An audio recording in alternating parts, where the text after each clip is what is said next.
we get to Daytona in February. Here's the starting grid for tonight's race at the California Speedway. Kurt's on the pole, next to a guy looking for his first win, Brian Vickers. One of the guys looking for the first win here. Row 2, Clint Boyer on the inside. On the outside, good run for Scott Riggs.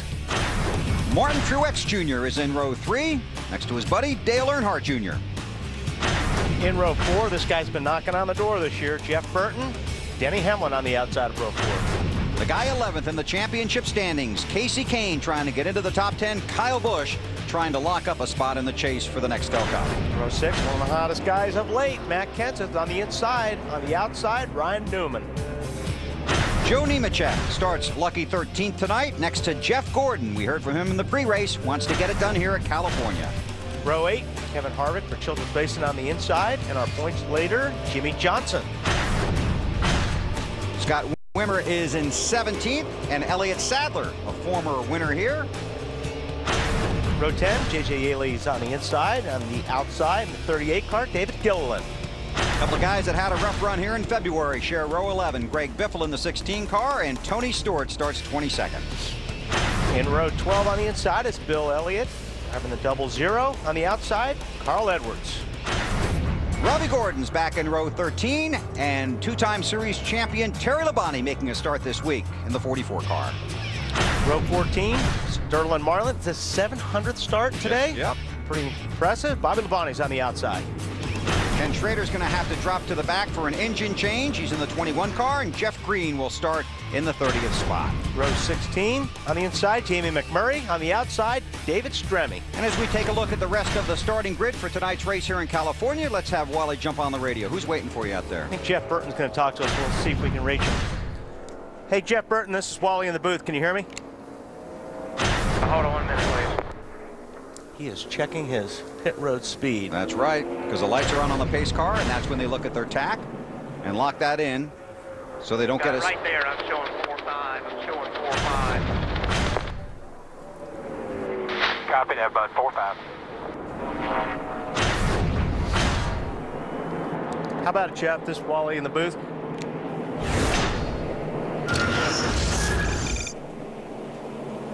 Keep 10-4. You got 45 right there behind the pace car. Copy that. 4, I'm going to go to 4.6. Still working out. And you've got to get it right. 10-4. These guys do not want to get hung up on, for pit speed violation. I think Jeff Burton did. Yeah, that's right, and he said we had to be more conservative in future races to make sure we don't get hit with that pit road speeding penalty. Getting the wheels. Hey, Jeff, this is Wally one more time. Can you hear me up here in the booth? Yeah, 10-4, I got you. Yeah, you want to get that pit road speed really, really get down, don't you? Yeah, it's really important. It's, if you don't get down there fast enough, they all leave you. If you get down there too fast, you get penalized. So you got to make sure you get it right. How about your car tonight? I know, the best time to be in the car is now. I mean, you think about the chase all week long when you're out of the car, but when you start the engines, you're ready to go. You got a good race car tonight? This singular Chevrolet is pretty good. Yeah, this is the best time of the week. I've not felt very good this week. Every time I roll over in my car, I feel good, so I'm glad to be in here. How's that sun looking down into turn 3? I see you got some dark tear-offs on your helmet. 10-4, it's here in a little bit, that sun's going to start setting right on turn 3, and it's going to be really hard to see. So I've got a couple of series of shields I can pull off. As it gets darker, I can keep pulling one off to get eventually where I don't have any on, but it should be good. Well, you guys are due. You've been knocking on the door. Good luck tonight. Buddy, I appreciate it. Jeff Burton, field still under the control of the pace car. Final stories from pit road. That'll be a busy place tonight. Let's start with Marty Snyder. And Bill, at the back of the pit road is where Mark Martin will pit tonight. He starts 38, and he hopes to be going somewhere tonight, especially to the front of the field. Mark said the car is very good. Many teams said in the garage area this morning he was one of the cars to beat. The key, getting through that traffic cleanly. The thing they would love to get rid of is their consistent inconsistency of late. Since middle of July, they finished top 5 every other week. On schedule, this should be a top 5 finish this weekend. They're hoping they can continue that momentum into Richmond next week. Dave? Marty, the 17 team has been consistently on a roll. Winners of the last 2 races and looking good here at California once again. Remember, last year they were the winners at this race. They're peaking at the right time for the championship and for this racetrack. And if they win again, it'll be a rendezvous with Victory Lane once again. Matt? Dave, for the 3 guys sitting in the bottom of the top 10, they're hoping for a BP, huge bonus point kind of night. Now, Dale Earnhardt Jr.'s never won here, but he's hoping to capitalize on that strong qualifying effort. He wants to stay below the radar. Don't make any mental mistakes on the racetrack, or his team. No mistakes here on pit road, but he doesn't want to leave this place here in Fontana, saying to himself, man, oh man, what did we leave in California? Instead, he wants to walk into Richmond, the final race before the chase, and say he's got a 100-point cushion. Davey. There have been 2 races on this speedway already this weekend, both won by the car wearing number 9. Casey Kane, wearing number 9, hopes to continue that streak tonight. Casey says he's going to do all he can to bring his car home in one piece, hopefully with a top 5 finish and a point gain on those he's trying to displace in the chase. And if someone's going to roll the dice and gamble on a fuel mileage win tonight, 9 might not be a bad bet to make. Bill? Thanks, Alan. You guys have a great night down there. Enjoy the race. To see the entire pit road map, go to NASCAR.com and click on Pit Map. And that's something you'll want to have tonight. A lot of room down there on pit road, but a lot of guys stay on the lead lap here, and it could get tight when they all come in together. Lights are out on the pace car. A flat, fast, smooth 2-mile track. 500 miles here in California. Start in the sun and end up under the bright lights of Hollywood. The green flag's in the air. NASCAR's racing on NBC.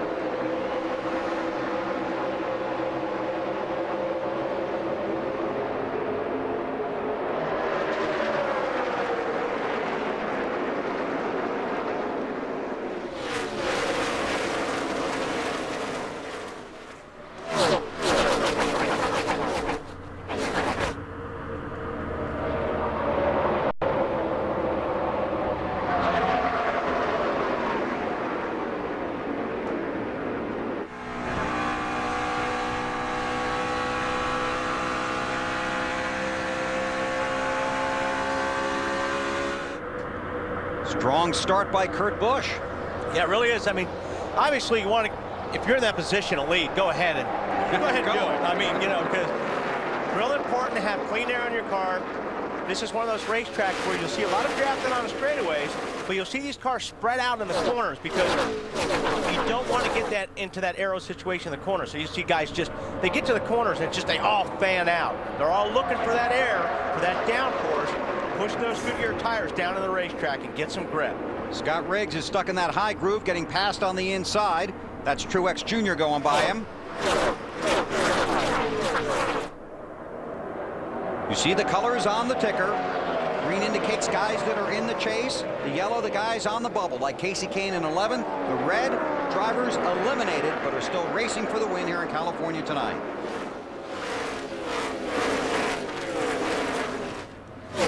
Earnhardt Jr. up to 4th.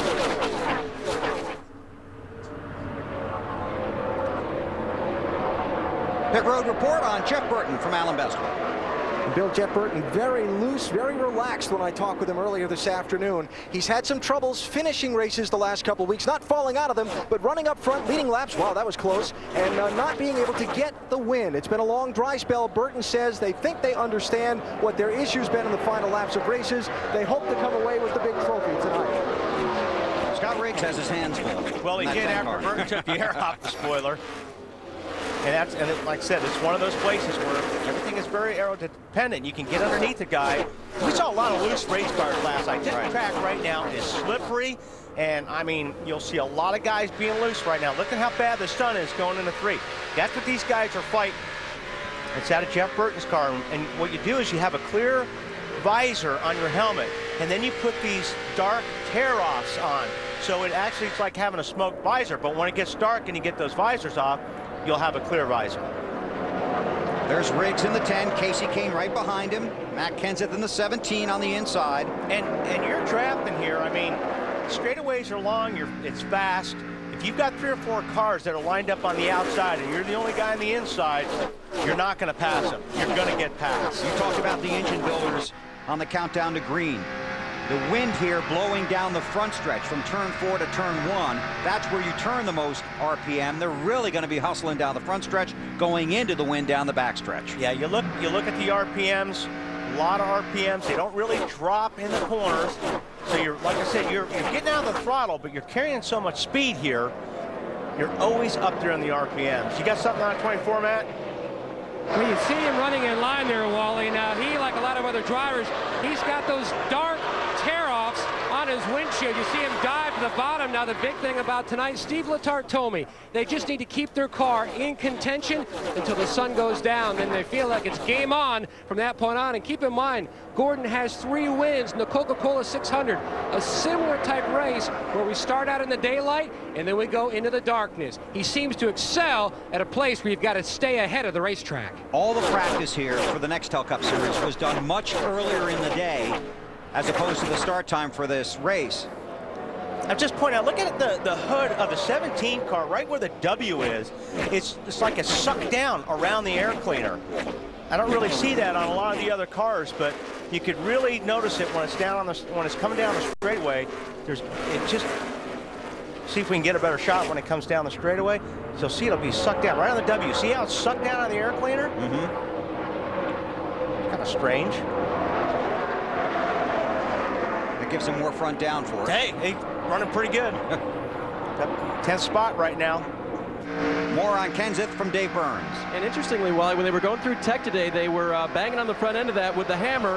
Apparently NASCAR didn't like something they saw with the valence there. A lot of guys tried to go through there with a little extra kick out on the front end, but they did have to modify it just a little bit before they were allowed to compete today. Yeah, it looks like the hood's just really thin, and you can see it popping up and down. It's running pretty good, like I said. There's Jeff Gordon took that spot away from Kenseth. They did all their practicing at a time much different than the hours the race was going to be held at. A lot of guys in the garage were very upset about the practice schedule here as opposed to the race. These guys really don't know what they've got because they haven't been on this track under these conditions. Yeah, I don't even know why they have a practice session in the middle of the afternoon, and there's a lot of guys did not run that practice session because the track temperatures were going to be 25, 30 degrees hotter than what they were going to be racing. Hey, let me tell you something. That completely changes the handle of your car, Alan. And Bill, that's exactly the message that Kenny Francis, the team director for Casey Kane, told me today when I talked to him about if he was able to anticipate changes he would be able to make to his car as the sun set. He said, we literally have no idea what to expect tonight. We're just hoping we make the right adjustments. He feels like with his car's handling, as the sun goes down, it's going to lose rear grip. And that's what they're going to be planning for, but he said, really, we don't know. One driver said it was like looking at a golf course in the middle of the night, then having to tee off the next morning when the sun was out, not knowing what you were going to get. Robbie Gordon has spun. Stay right there where you're at. In front of a lot of cars. Sure did. Looks like he's got a left rear flat, but we can't tell if that happened during the spin or before the spin. Doesn't look like he hit anything, though. Says he has a left rear flat, so he heads down pit road for his caution of the race. Fuel mileage is always a huge factor here at California. Only 9 laps complete. And we'll see how the guys up front are going to play it. They're more than likely to stay out, but the guys at the back will come for fuel. You can see that there was the center section of the tire ripped off, like Yeley's tire last night, the Busch car. He may have made contact with somebody that ripped that tire. A lot of guys do a good job missing that.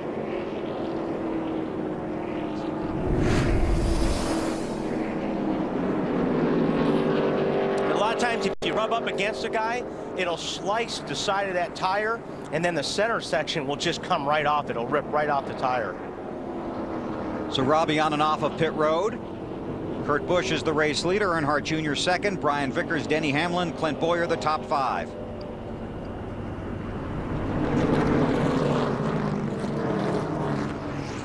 They work down the long backstretch here under caution.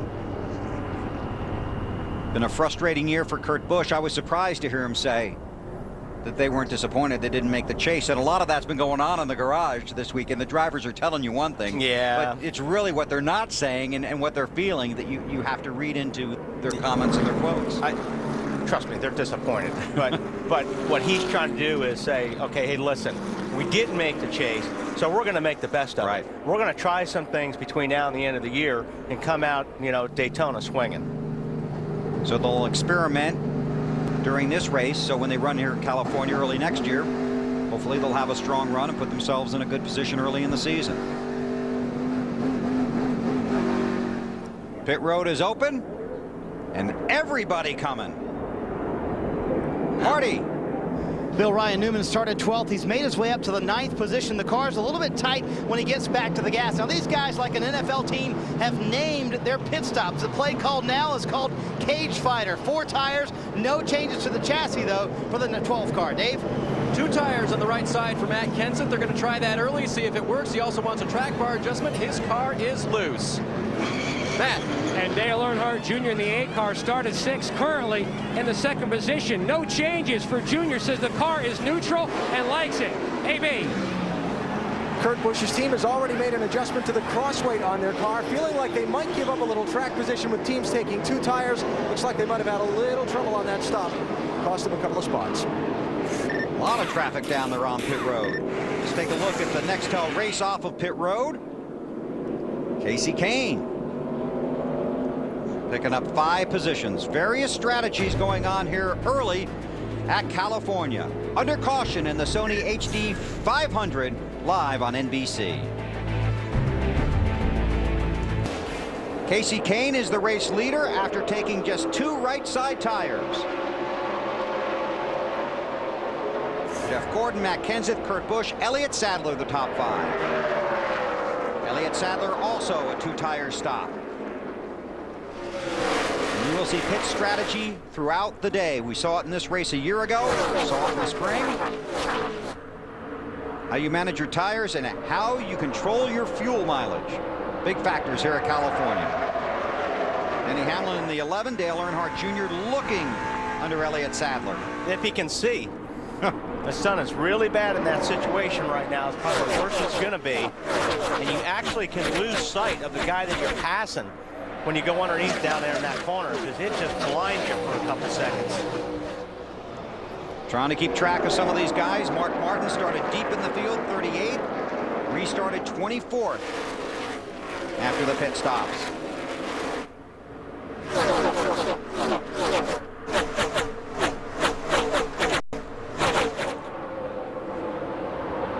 Jeff Burton. Trying to get 7th away from Sadler. Looks like he's going to do it. Sadler slides up the racetrack a little bit.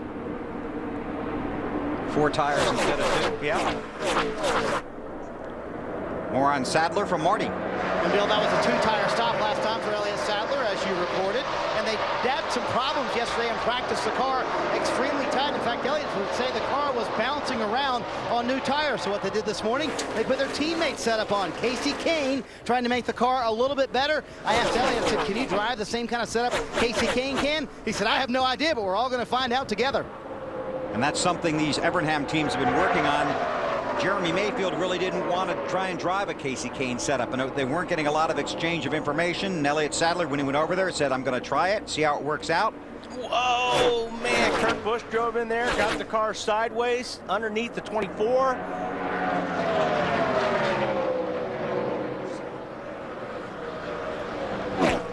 Now both cars had drafting help down the straightaway, so Jeff Gordon and Kurt Busch they went in the corner pretty even. Slides up the racetrack, Hamlin way up there. Jeff Gordon had to back out of the throttle because he had that 11 car up above him and he had to get out of the gas.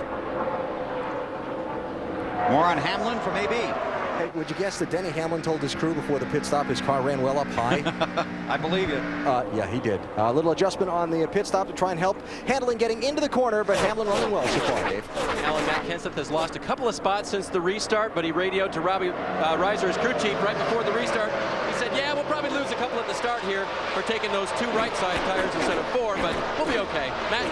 And Jeff Gordon's dropped a few spots. He just told his team on the radio the car is good everywhere, but he still needs a little help on exit of the corner. Gordon was tight before that pit stop. He took 2 tires to move him up a few spots. Gordon behind Kenseth. on board with Gordon. That sun's going to get brutal, isn't it? Yeah, it really does. And I mean, it's hard to explain, but I mean, you really get down that corner and you can't see for a second. Oh, 17 is off the pace. I don't know if he just slid up the racetrack and had to jump out of the throttle. That's what it looked like, because he's back up to speed now.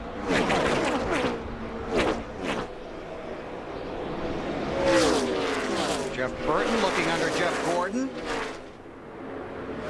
Man, these guys are really moving around. These cars are really sliding around right now. Look at how bad that sun is. Burton down in a 3. Trying to roll underneath Gordon. And this is where you need to kind of be ahead of him and drift up the racetrack. Burton's got a pretty good car right now. Gordon's not able to get on the gas. You heard he was a little bit tight. Right. So he's letting that car roll for a long time, and he can't get on the gas as soon as he wants to. That's why he's losing some spots from the middle off. So teammate Kyle Busch behind him. Kurt Busch trying to recapture the lead. Falls in behind Kane. Denny Hamlin runs third. More on Kasey Kahne from Allen. Well, Bill, just before the caution flag pit stop, Kasey Kahne told his team they were better than where they were running. Remember, he was back in traffic a little bit, so they went with a 2-tire stop to try and get him some track position, some of that clean air on the nose of his car. He's got the lead right now. Kurt Busch talked about before the pit stop that the front end of his car, the aerodynamic part of that front bumper, was very sensitive, and he needed it to be right down in the racetrack all the way. They said if it was an inch up off the racetrack, it completely changed the handling of the car, so they made an adjustment to try and keep that front end glued to the racetrack and help his car through the corners. Looks like they accomplished that. Hanging with Kane. Allen was talking about Kurt talking to his crew. Gets a little technical, but we listened in. When the car has very fresh tires, I can drive up into the corner and I can feel the shock travel, and the car is down. About lap 4, we got loose, and the whole car just jumps up out of the racetrack, and now we don't have that downforce. So bottom line, I'm just saying the Dodge is very sensitive to being on the ground versus being up an inch or so. And I think that inch or so he's talking about is when the tires build pressure. When you get that, that's where what he's talking about. When these guys first start and they put new tires on the car, the pressures are down a little bit, so your ride heights are down a little bit. The closer to the ground you can run, the more grip you're going to have. You got more on this, Alan? Well, Bill, just that it's part of, you heard Kurt talk about the Dodge. It's part of what Kurt and his team have been going through this year. Kurt has been driving Fords the last few years for Roush Racing. So he's not only getting used to a new team and the new chassis setups that have come rolling into the sport this year, but also the sensitivities of a different body style than he's been used to driving. It's all something a driver has to adjust to from the car, and I think it's taken Kurt a little bit longer to get the feel for some of that this year than he was expecting it might. And Dodge will have a new nose and new hood for 2007.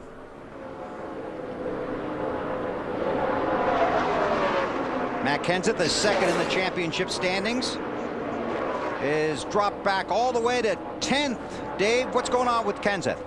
Well, Matt came on the radio right after you guys noticed that he had fallen back, and he said, "What was that?" The spotter radioed back, "We'll go have a word." And then Matt said, "Guys, the next time that happens, there's going to be a big wreck." Obviously contact with someone, not sure who, but it set him back. Well, let's see if we can't find out who he might be talking about. Just a few laps ago. Kenseth in the 17. Well, he just got a little bit loose up there. I mean, the 31 wasn't really close enough to take the air off. I mean, it didn't help, but it looks like he just got pinned up there and the car got loose. Dave? And Matt just radioed back to the crew explaining a little bit more. He said, and he was talking about Jeff Gordon. "Okay, I know he didn't mean to run me like that, but the car is so incredibly loose right now. I need some room out here." Yeah, I can see that, you know, where Jeff kind of slid up the racetrack, and maybe Matt had to avoid that a little bit, but had nothing to do really with the 31. Because it looked like Gordon had a good run coming off right the turn, and Matt did not. Kasey Kahne, a winner here last night. Used some great pit strategy. With about 55 laps to go, got him into victory lane. But don't take anything away. He had a Very strong car and a strong run last night for Kane. Casey 11th in the championship standings.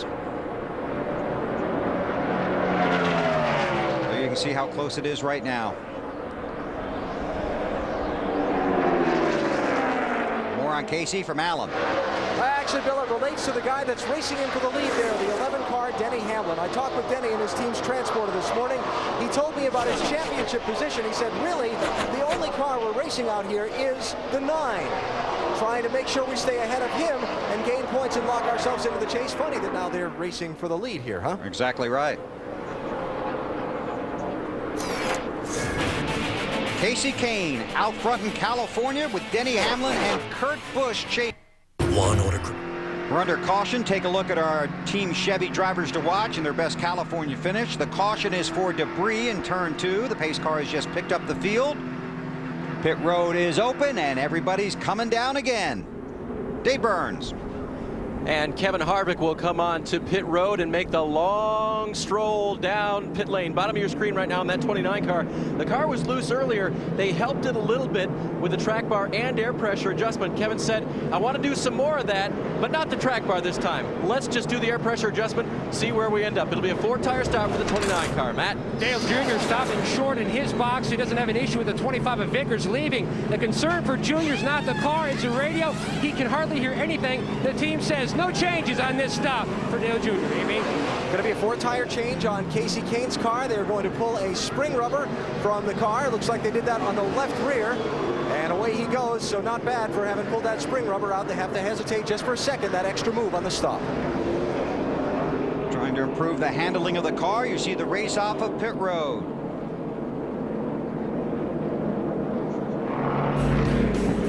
This would be Jeff Carr, Jackman of the #1 Bass Pro car. This is for you, BP. Some hard-working guys down there. They had to stop leaving. Check that out.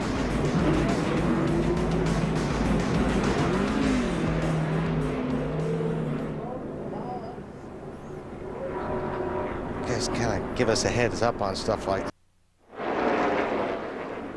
Green flag has just come out here at California. Denny Hamlin and Kurt Busch side by side for the lead.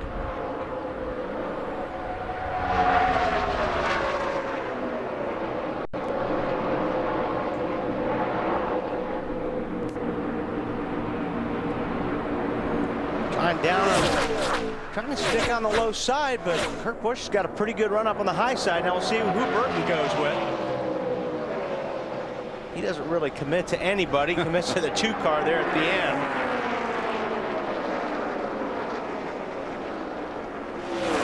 end. Last night, different parts of the track worked differently during the race. Yeah, it really did, and I think it'll change again. I mean, the high side lost a lot of grip later on in the race. See Boyer down underneath Burton. That's for 3rd spot. Teammates right there. Drive for car owner Richard Childress. Got to be careful of pinching a guy off here in the corner, because if you're Boyer on the low side and you're underneath another car going through the corner and you're too close to that car on the outside, it can turn you around. It takes the air off your spoiler and you can spin around real easy. That's why you can't go into the corner side by side just leaning on each other. Real tricky here. Whoa. Yeah, I mean, that 2 car's been doing that all day. Earnhardt Jr. had some trouble on that restart. He was 5th on the restart, and he's back to 13th right now. I don't know if he missed a shift or what happened, but Matt, what happened on that restart?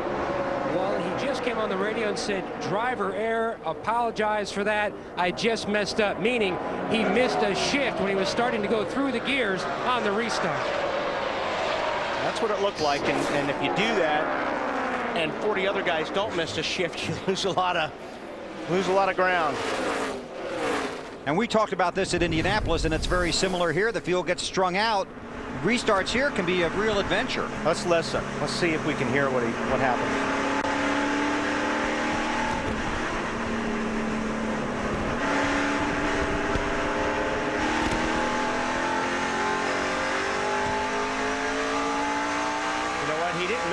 He didn't miss it.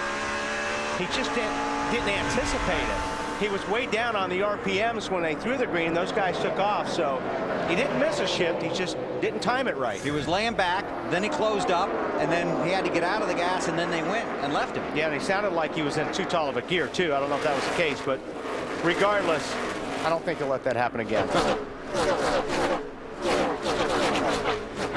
Earnhardt back in 13th. Carl Edwards right behind him, then Tony Stewart. That green car is Brian Vickers. And these three guys love each other.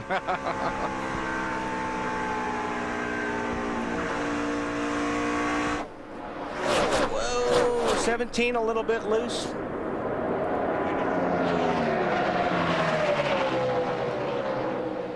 Jeff Burton for second. Boyer, his teammate. Kurt Busch back to fourth. And you can see how they fan out in the corner. They want to get away from each other going through this corner. They need all the racetrack they can get. Track is still very slippery. These guys are hanging on right now. They're looking forward to the track cooling down. Cools down, they'll get a little bit more grip with these cars. All right, let's take you through the field, starting with Allen. And starting with the race leader, Denny Hamlin, Bill, who comes into this race tonight, 6th in the overall championship standings and a chance to lock in his place in the chase. Not really many complaints about the handling of his car so far. He thought if he could get out in front, he could make some time, and he's doing just that. Second place runner is Jeff Burton. He's just taken that spot away from Kurt Busch. Jeff Burton loves the pressure of the race to the chase. He says this is what professional sports are all about. I can't wait to take my shot in these 2 races. Matt? Allen, his teammate in the 07, Clint Boyer, the only thing on his mind, getting this car to victory lane. Had a great career, best at Indy, finished 4th with this race car. On his way to a 3rd until they lost the engine. The car was loose earlier and then a little tight. They made an air pressure adjustment. Currently rides 3rd, AB. The 2-tire stop for Casey Kane earlier got him some track position, moved him up from his 9th starting spot. Now they took 4 tires on this last stop as Casey tries to race his way into the top 10 tonight with a top 5 finish. Kyle Busch, a chance to lock in his position in the championship. He's running 5th in this race. He took the green flag back in 10th position. On the last pit stop, a 4-tire change and an air pressure adjustment for Kyle Busch to try and help the grip on his car. Matt? His teammate Jeff Gordon has his hands full with Kurt Busch in his mirror. His other issue, like everyone else here tonight, is battling the sun early going. It's a huge problem. You know, I think a lot of drivers were concerned with it last year, and you know, I understand for TV purposes, East Coast, West Coast, you know, you want to have a race start at a certain time, but you know, I think we also need to take into consideration the safety factor of it out there on the racetrack, and I don't think it's fully being taken, you know, into consideration, because honestly, no matter what I do with trying to block the sun and as dark of a shield as I can possibly get, that sun is so bright here and so strong that I pretty much go into turn 3 blind for a good part of the beginning of that race. Gordon trying to get this car back to victory lane, but he hasn't had a top 10 here in Fontana for 2.5 years, Dave. And Matt, the 29 car of Kevin Harvick, they're talking about vision as well, but shade overcoming the speedway. Car owner Richard Childress, along with Kevin Spotter, telling him where people are running and where the shade is going over the racetrack. It can change the way your car handles, Alan. Well, some tough sledding here for Kurt Busch in the Blue Deuce. He was running 2nd just a little while ago. Now he slipped back to 8th position. Reporting he has no rear-end grip on his car. Doesn't like the last adjustment they made on the pit stop. As crew chief Roy McCauley says, we'll undo it next time, Dave. Matt Kenseth is running about where he restarted. Remember, he had an incredibly loose race car. Those were his words. They made a chassis and an air pressure adjustment to try to help Matt. Matt? And Dale Earnhardt Jr., you saw trying to bounce back from that early miscue on the restart. Now, Junior's other concern, radio issue that takes us the earplug connector that goes into his helmet. But like everything with this driver and this team, they continue to progress with maturity. There'll always be radio fights. We're pretty much like brothers, and we're always going to have our disagreements, but there's a whole lot more respect back and forth now. We treat each other like grown men, and instead of just little punk cousins. So it's a big difference and a great weight off my shoulders this season, and his too, I'm sure. Dale Jr. was 10th. Now it looks like he's going to lose another spot to Tony Stewart, who was pinned down the bottom. Stewart said earlier the car was extremely loose, but we are going to be in great shape. I am just cruising, and it shows as he tries to take another spot from the 17 of Kenseth, Marty. Man, I would describe Jimmy Johnson's progress as plodding forward. He started 16th today, currently up to the 12th position for Johnson. He was very tight and having no front grip up high on the racetrack. Did several things to fix that. One, he moved to the bottom of the racetrack. They also made a wedge adjustment, and he dialed in a little more rear brake to the car as well. Matt? And Carl Edwards in the 99. Now, you heard him in our pre-race show talk about the fact that he's got such a huge hole to try to dig out of. Now, he just wants to get this car into victory lane and work as Junior bobbles a little bit down on the bottom, just trying to get this team back on track like they were last year, AB. Well, Greg Biffle with an outstanding record here at California Speedway, trying to get some wins before this season ends. His chances to get into the chase, well, they're pretty slim with just 2 races to go. Biffle says his team just waiting until darkness. They think their car will come alive then. Matt? Brian Vickers started on the outside of the front row, thought he might have his best shot of scoring that first win, but the car too tight in the center while he's trying to run the bottom. He's tried to move up to the high side to see if that will help fix his bias issue. It hasn't yet. Snyder? Mark talked to Pat Tryson, the crew chief for Mark Martin this morning, and he told me, you know, I want to make it to lap 50 and try and be in the top 15. Look at this, lap 44, Mark Martin from 38th to 15th. They've made it to the part of the race they were really concerned about. They have made no changes on both of their stops. They, however, have some radio problems, not with Mark's radio. Someone's radio on the team is sticking. They've been having trouble finding it all afternoon long, Bill. Thanks, guys. Those are the top 15. Vickers, Sorensen, McMurray, Nemechek, and Casey Mears, the top 20. Every car is on the lead lap. And that's very, very aggravating what Martin's talking about. Having the radio stuck open. You see Kenseth and Kurt Busch running for position. If you hear that, it's very, very annoying. Because all you're hearing is noise or background noise or whatever, and it's just shut that radio off. Alan? Bill, we're going to continue to see Kurt Busch in that 2-car slide back. He said the back end of his car is so loose right now, wiggling around, that he just doesn't want to get too close to anyone for fear he's going to wreck. A little while ago, he called into the team and told him to go get a new right front spring ready for the car, just in case, perhaps some concern that the right front spring on that car may have gone sour. If he stays up high, Kevin Harvick trying to clinch a spot in the chase. Don't forget, those guys talked about trying some things, right. You know, the 2-car of Kurt Busch, so maybe they went in the wrong direction. And they'd rather find that out now than when they come back here in the spring. Harvick in 8th, Kenseth in 9th. Right now, Denny Hamlin, the rookie, out front in California. 2 wins this year, both at Pocono. Denny Hamlin continues to lead here at California. Jeff Gordon has moved into 2nd, and it's Casey Kane, Jeff Burton, and Kyle Busch, our AutoZone in the zone drivers here.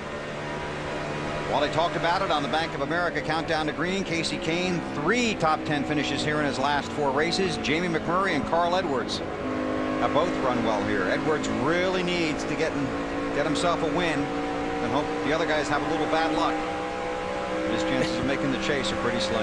Yeah, he needs quite a few guys have bad luck right now. And there's that sun. It's not getting any better yet. It's the old story. It's going to get worse before it gets better. Exactly. And it, you know, it gets to a point. You heard Jeff Gordon talking about. I mean, it gets to a point where you go down into turn 3, and you can't see anything for about 2 seconds. Great feeling at 185, 190 miles per hour. Denny Hamlin, top 12 finishes in 8 of the last 10 races, 6 top 10s in the last 6.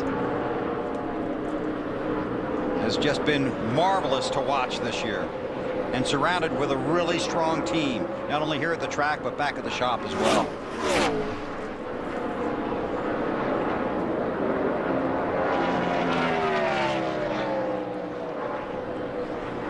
Hamlin was 12th here in the spring.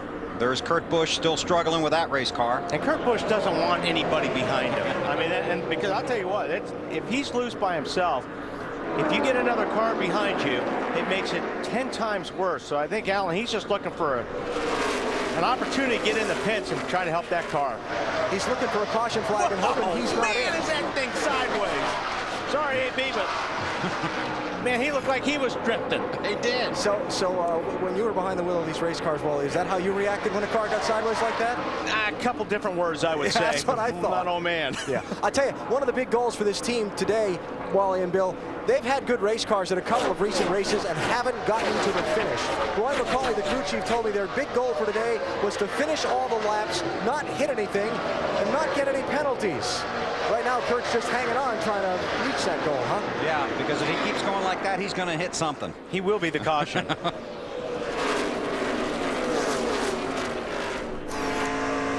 On board with Dale Earnhardt Jr. This is down the backstretch. He's got a tinted visor there too, and that looks like a tear off. Man, is that a tear off? It's a pretty big tear off if it is. Well, he has a tear off on his visor, but also just in case he still battles issues with the sun. As a backup, he has a huge piece of duct tape stuck to the roof. We got a battle for the lead of Gordon, who said he just needs help with drive off. Looks like they finally got it for him as he tries to work that 24 car into the front. Marty Snyder talked to Jeff Gordon. Gordon's going to take it, and getting back to Matt's point, it doesn't matter what you have. That sun gets to the point where it doesn't matter how dark a visor you have. You cannot see. And there'll be about a 5-lap, 10-lap window there going into 3 where you're blind. Doesn't matter what you have.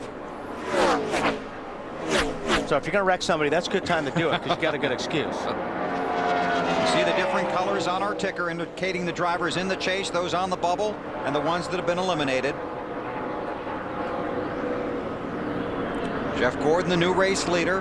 Hamlin is second. Jeff Gordon's clicking off about the last 5 laps, he's clicking off some pretty good laps. I thought Marty had a good point with Jeff Gordon on the countdown, is that Gordon has not had a lot of good racing luck at Richmond in recent years, and he would love to put it away today here at California. Yeah, if you can go into Richmond without having that pressure, it'd be a lot more fun.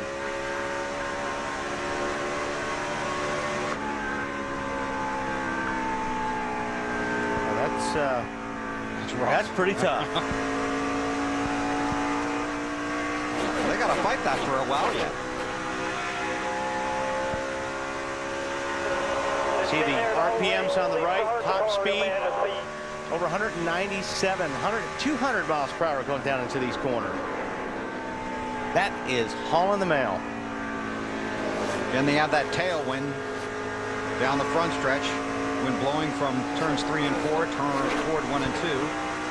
Then a headwind down the back stretch, looking into the sun.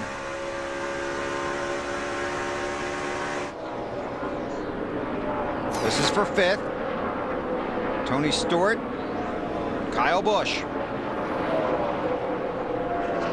Busch trying to make the move on the outside, Alan. Yeah, Bill, been a little while since we've gone back racing. Kyle Busch's crew chief told me this morning they didn't expect their car to be lightning fast early in a run, but it stayed and held its lap speeds better than most in the field, at least during practice, as we went later into the run. So we may be seeing some of that start to kick in now for that 5 car. Keep an eye on that. Got the position from Stewart.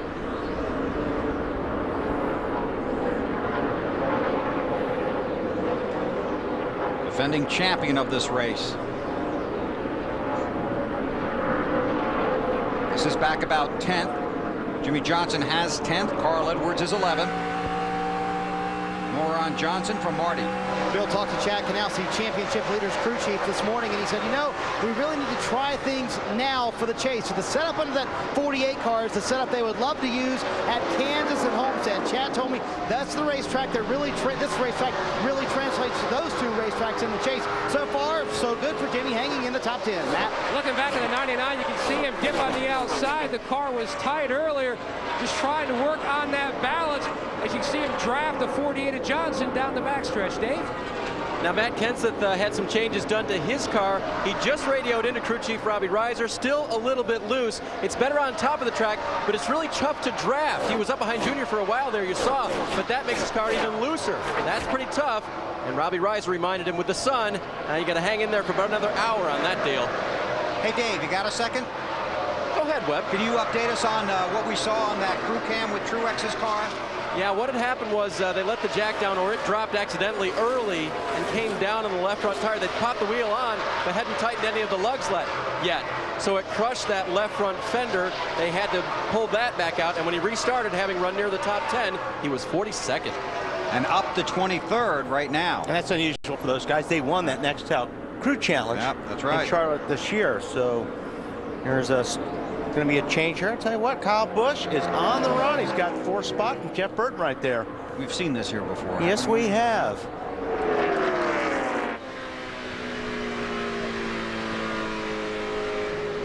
Boy, off the throttle a long time right now. Jeff Gordon is the all-time lap leader here at California, but led only 2 races in his last 7 before today. He's out front by a second over Denny Hamlin, Kasey Kahne, Kyle Busch, and Jeff Burton. Still under green, Jeff Gordon continues to lead in the Sony HD 500, on board with Jeff Burton in the 6th position. Time now for the singular race talk question. Which driver has enjoyed the best summer? To vote, text the word race to 191 on your singular wireless phone, and you'll have a chance to win a first-class trip to Miami. And we'll have the results later in the race.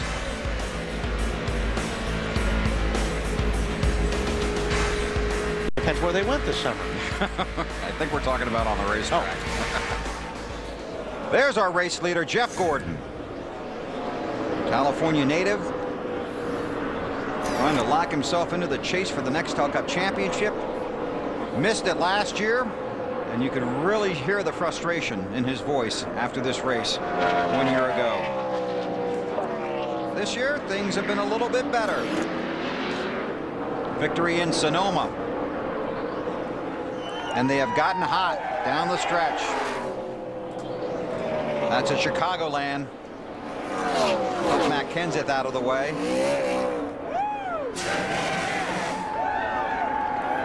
Four-time series champion.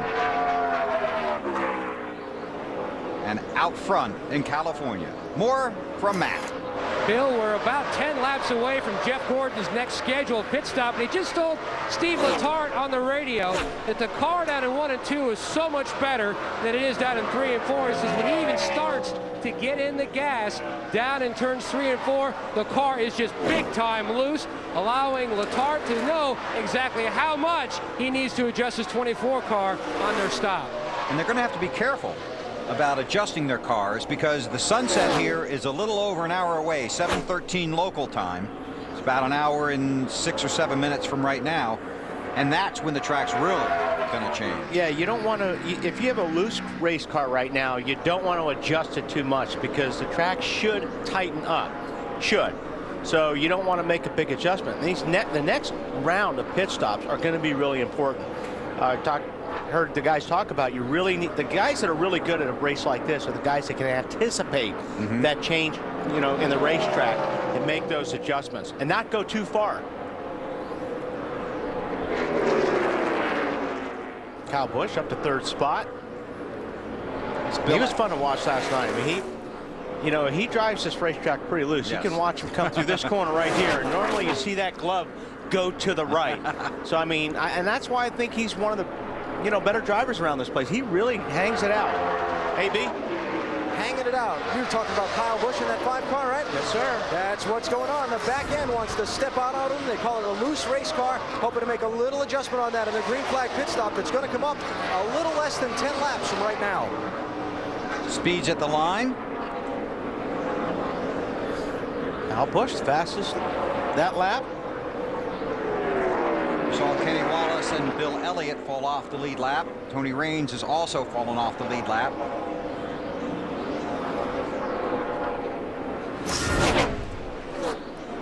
But Gordon in the lead by 2.2 seconds over Denny Hamlin.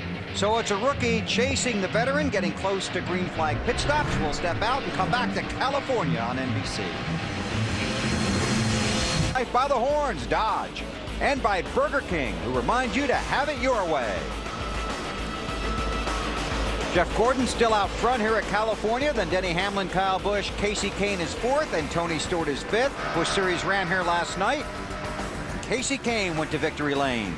He's trying for the weekend sweep. Kevin Harvick continues to dominate in the championship standings. Mark Martin had a strong run, but ended up finishing 3rd. After some outstanding pit strategy by the Kahne bunch. And there you see Kevin Harvick's huge lead over Carl Edwards and company. Dale Earnhardt Jr. in that 8 car is 6th. Mark Martin in 7th. Martin 9th in the championship standings right now. Earnhardt Jr. 10th. Mark was fun to watch last night because his car was so good. It really was. His car was just hooked up. He had him, I mean, he had him pretty much covered, but like I say, Casey Kane, that team gambled that there wasn't going to be another yellow after that last pit stop, and it worked out for him. And they came back in, pitted on lap 94, came back in under the same caution on lap 98 and topped off, and that gave him enough fuel not only to get to the finish, but to celebrate his win and drive the car to victory lane. Boy, Earnhardt Jr. using all of the racetrack and then some. Up in the dirt and the marbles that time. Jeff Gordon on pit road. Green flag pit stop. 75 laps are complete. Headed for you, Matt. Started the day out 5th in the championship standings, and like a lot of other drivers, knowing just a maximum point kind of day will help solidify your position for the chase of 2006. The 24 guy's up on the wall. Gordon makes his way into his pit box. Easy entry.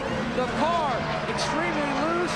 More so down in 3 and 4 than 1 and 2. Steve Letarte calling for a small air pressure adjustment. Like Wally said, you don't want to over-adjust at this point with the sun setting, Alan. Casey Kane has pitted from 4th position. They're going to make a track bar adjustment. You see that wrench there being twisted to try and help the handling of that car. 4 tire change here on the 9 car, and they'll look to send him back out. Kurt Busch also in, looking for some chassis adjustments on that car. Remember, the back end really wiggling around on that machine. You see that wrench, 1, 2, to that 3 turns on that bar in the back of the 2 car, and we expect to see the new leader, Denny Hamlin, on pit road momentarily. Matt?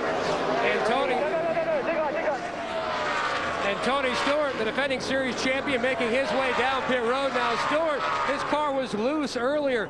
Recently, though, he said his car was sliding the nose at both ends of the racetrack. Greg Zepparelli calling for an air pressure adjustment. Don't see a wrench in the back window yet. Looks like nothing there. As far as Dale Earnhardt Jr., his car was loose on entry, tight in the center, and loose on exit. Tony Eury Sr., his cousin and crew chief. Oh, the 01 of Nemechek getting into his box, slid through. He had to back up as Stewart was making his exit. You can see the wrench in the back window. Junior air pressure adjustment for the 18. Marty. Matt, this radio problem still exists for Mark Martin's race team. It's really bad because he was supposed to pit 2 laps earlier. The team couldn't get to him because he couldn't get on the radio. The car's just a little bit tight. Mark said if we do make an adjustment, make it a small one. Quarter round of wedge in the right rear. Allen. Denny Hamlin gives up the lead for a pit stop. Going to make an adjustment on the crossweight on the right side of the car to try and help it turn a little better. A good 4-tire stop for this team. Jeff Burton is in just in front of him, Dave. And the 17 car of Matt Kenseth is off of pit road. He said, what are you going to do to tighten up this race car, crew chief? They made an air pressure and a track bar adjustment. Kevin Harvick also on and off of pit road. His car very loose. They adjusted for that as well. Allen. And Kyle Busch is coming in after a lengthy discussion on his team radio over his car's handling. Look for crew chief Alan Gustafson to try and make a chassis adjustment to get the back end of that car stuck more, especially on the exit of the corners. That's where Kyle was struggling with it the most. He's been very proud of his team's pit stops, he told me this morning. He said his crew's been performing at a very high level. They just want to get through this race tonight and next week's race in Richmond without making any mistakes on pit road. That looked like a pretty solid stop. Certainly did. These guys are so good in the pits anymore. I mean, it used to be they'd get anybody to change tires and jack a car up, but these guys are all athletes now. They all work out. They all work at their pit stops. I mean, it's fun to watch these guys make pit stops. They're really good. And there's a lot of peer pressure there, too, because you want to not only beat the other guys on pit road, you want to beat the other teams within your own organization. That's right. That's right, and you know, and there's a lot of pressure on these guys. I mean, you make a mistake anymore during a race. That one mistake is just it's hard to overcome in a race. Everybody is so good and so consistent. You make one mistake and it could ruin your day. Been a good day so far for Jeff Gordon, 4-time series champion, 3-time winner of the Daytona 500, 4-time winner of the Brickyard 400. Would like to get a win here in California and would like to lock himself into the chase for the 2006 Nextel Cup. Thursday night, an NFL kickoff special for you. The Miami Dolphins traveling to Pittsburgh to meet the Super Bowl champion Pittsburgh Steelers. Their quarterback, Ben Roethlisberger, with an emergency appendectomy earlier today, so he will be out of the lineup. And they'll bring Charlie Batch off the bench to go against Dante Culpepper and the Dolphins. That's Thursday night, and I'm looking forward to Sunday when what's his name that quarterbacks the Colts goes against Eli Manning and the Giants. So that'd be his brother Peyton Manning going against. So Peyton Manning and Eli Manning on Sunday night, Colts and Giants. Well, it's common knowledge that the older brother normally has most of the talent. That's what the older brother? Yeah, the older brothers get more of the talent in the gene pool. So. I would agree with you on that. Okay. I would agree with you on that. That's first time in 5.5 years. But I agree. We finally agree on something.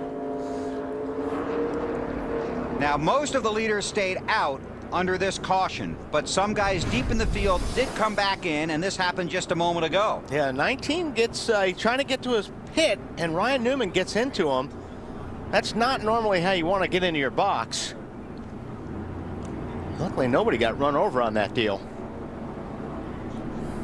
So Elliott Sadler pointing the wrong way on pit road, but they got him turned around, got him back out on the track. Under caution here at the California Speedway, that's Ken Schrader in the 21 car. He's the lucky dog. And we're still under caution here in California. Jeff Gordon, the race leader, Denny Hamlin, Kyle Busch, Casey Kane, Tony Stewart, the top 5. Marty. Well, Bill, the radio problem is not going away from Mark Martin. And what happens, white noise comes on the radio as if someone's radio is open for about 30, 45 seconds, and then it goes away for 5 minutes or so. They're trying to track down whose radio this might be on the team. But Mark came on the radio himself a few minutes ago and said, guys, you have please got to help me with that radio. It is awfully distracting. And when Marty says white noise, that's not a band. It's just you hear all this static and stuff. And I'm telling you, when you're running these cars at 200 miles per hour, that is very distracting. You know, it takes everything you can to focus on what you're doing, and that'll bother you. And Denny Hamlin is focused right now on the high side for the lead. Kyle Busch on the low side. They split Jeff Gordon, and he falls back to 4th and may lose that position. Top 17 cars did not pit. Matt. Nothing on the radio about the restart, Bill. Just during the caution, he said the car still loose. Looking at the track temperature has come down, but the track hasn't tightened up, which is the usual trend here in Fontana. Boy, he's in the way right now.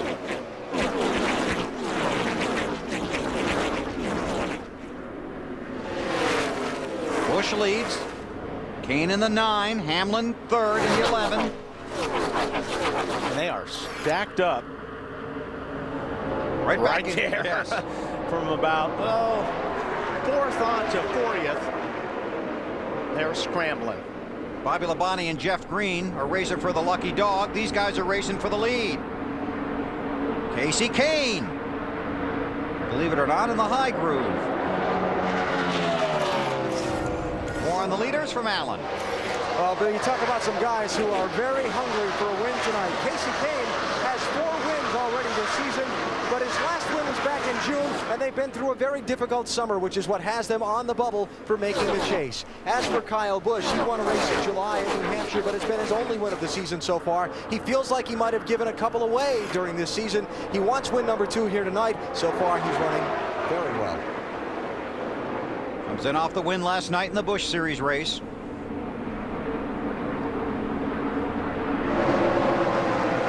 See the points as they run now. Still pretty tight back there. 9th, 10th, and 11th.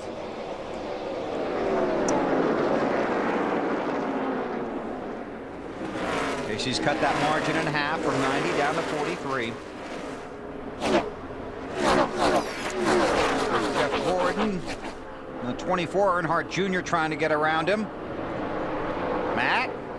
Trying to work his way back up to the point, Bill. Fell from 1st down to 6th. All he said on the radio was, the car just picked up a tremendous push when I went down into turns 1 and 2, and he had to wait on the throttle, thus allowing everyone else to work their way around him. And he was strong when he was in front, but right now back in traffic, he's got his hands full. Yeah, they're just stacked up on top of each other right now. And we talked about it earlier. You want all the air you can on your car. And right now, in this traffic, it's hard to get all that grip in traffic that you had when you're out there out front by yourself. Jeff Burton, that 31 car, trying to step out of line and make a move, looking back from Gordon.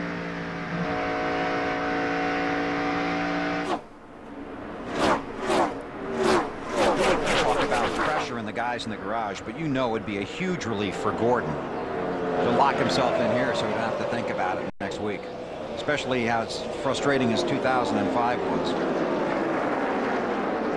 Yeah, I mean, you could, like I said, the pressure on this week, but it's even going to be worse at Richmond. Right, that's why, yeah. I mean, so you're right. If they can come out of this race comfortable, anybody for that matter, it's going to be a lot more fun for them next week at Richmond. Saw Steve Letard at the hotel earlier this week, and he goes, yeah, if we can lock in, I can finally sleep for the first time this summer. Crew chiefs thinking about it all the time. Burton in that 31 car behind Dale Earnhardt Jr.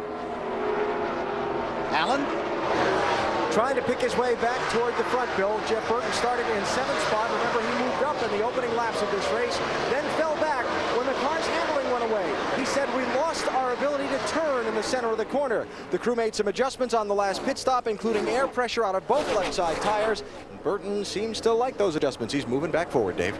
And Alan, I want to touch on something that Bill mentioned earlier, the fact that these guys practiced in the heat of the day all weekend and just now are getting into a different type of situation with the track temperatures here. Robbie Reiser, the crew chief for Matt Kenseth, told me we just are starting from basically square one at the start of this race. We have a setup that we think will work, but we'll be adjusting on it all night long, and you've heard all the adjustments that we've been talking about down here. It's who can work the best from a clean piece of paper at the start of this race, Bill. Hey, Dave, you be careful with Robbie Reiser. He's been pretty grumpy this weekend. Have you noticed that? I haven't spent a lot of time around him, so maybe that's just as well. Wise move on your part. During practice here on Saturday, Matt told him he needs an attitude adjustment. Robbie just small little grin, then went right back to work trying to keep his team focused now that they've already clinched a spot in the chase for the Nextel Cup. Burton and Earnhardt. Burton is 6th, Earnhardt 7th. On board with Earnhardt, looking at Burton. And you and I were talking about this last week after the race. You look at Bristol and you look at Indianapolis, where Jeff Burton had a car that you really thought was going to win the race, and then, you know, the last quarter or so of the race really wasn't competitive. Yeah, it seemed like when they came in for the last pit stop to cap it off, to cap the win off, they disappeared. And Burton told me yesterday, he said in both those races, the car just got so tight and they couldn't get the tightness out of it. And the more they worked on it, the worse it got. Alan, that's similar to what you were talking about earlier. Yeah, Bill, I had a similar conversation with Jeff Burton this morning. The one thing he wanted to point out, he said at Indianapolis, our car's handling was tight, no front end grip. He said because we were out front all day, we were able to hide that from everybody. But when we got shuffled back in traffic by some two-tire pit stops, it unveiled a flaw in our car. He said at Bristol, we really aren't sure what happened to us there. And he said, I don't want anybody blaming my crew chief that he couldn't make the right adjustment at the end of this race, because we're just not sure what happened in that one. Matt? Alan, AB, the A-team hoping that their problems are gone. First they had issues with their radio. Then Junior said they had a vibration. Hasn't said much about that lately. But the one thing about this team, Junior said he felt like last week at Bristol was their defining moment. They went from 40th and they finished 3rd.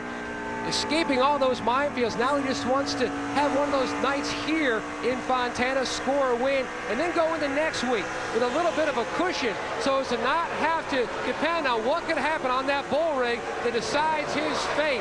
Right now, he is running solid in the 6th position, trying to run down Tony Stewart in 5th. These two drivers want to cement their spot. And while this goes on for 6th, there's some rather aggressive and intriguing racing going on. I'm telling you what, this is like 20 or 26, but it's great stuff. These guys are running side by side, 3 abreast. They're all over the racetrack. These guys are running as hard back here as the guys up front are. And Riggs started at up near the front in the 4th position after finishing 4th last week.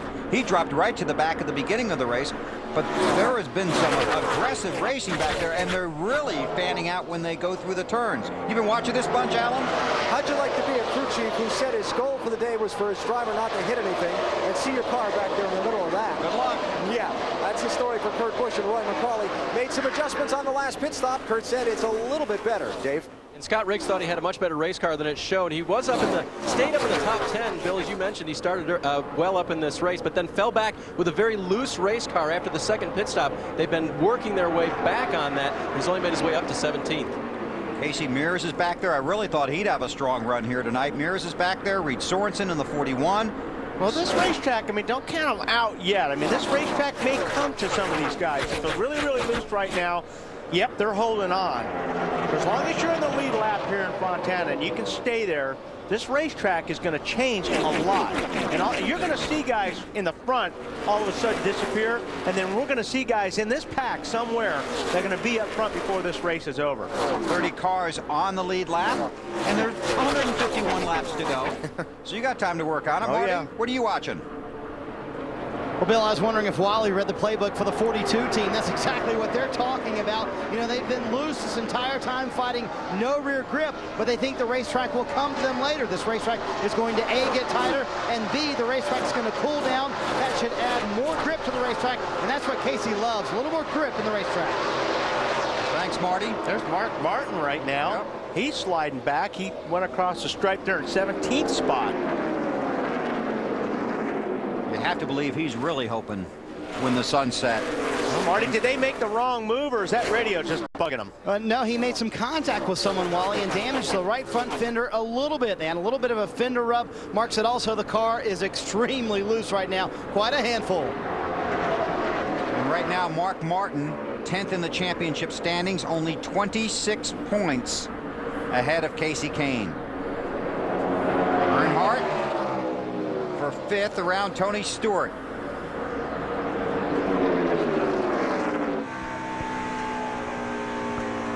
So Earnhardt Jr. trying to march to the front.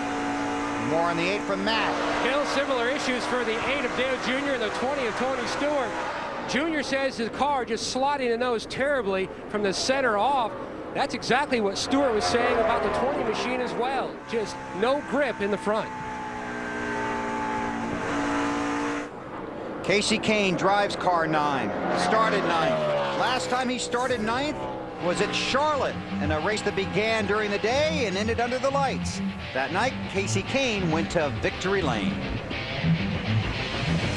Rather, trying to crack the chase for the Nextel Cup.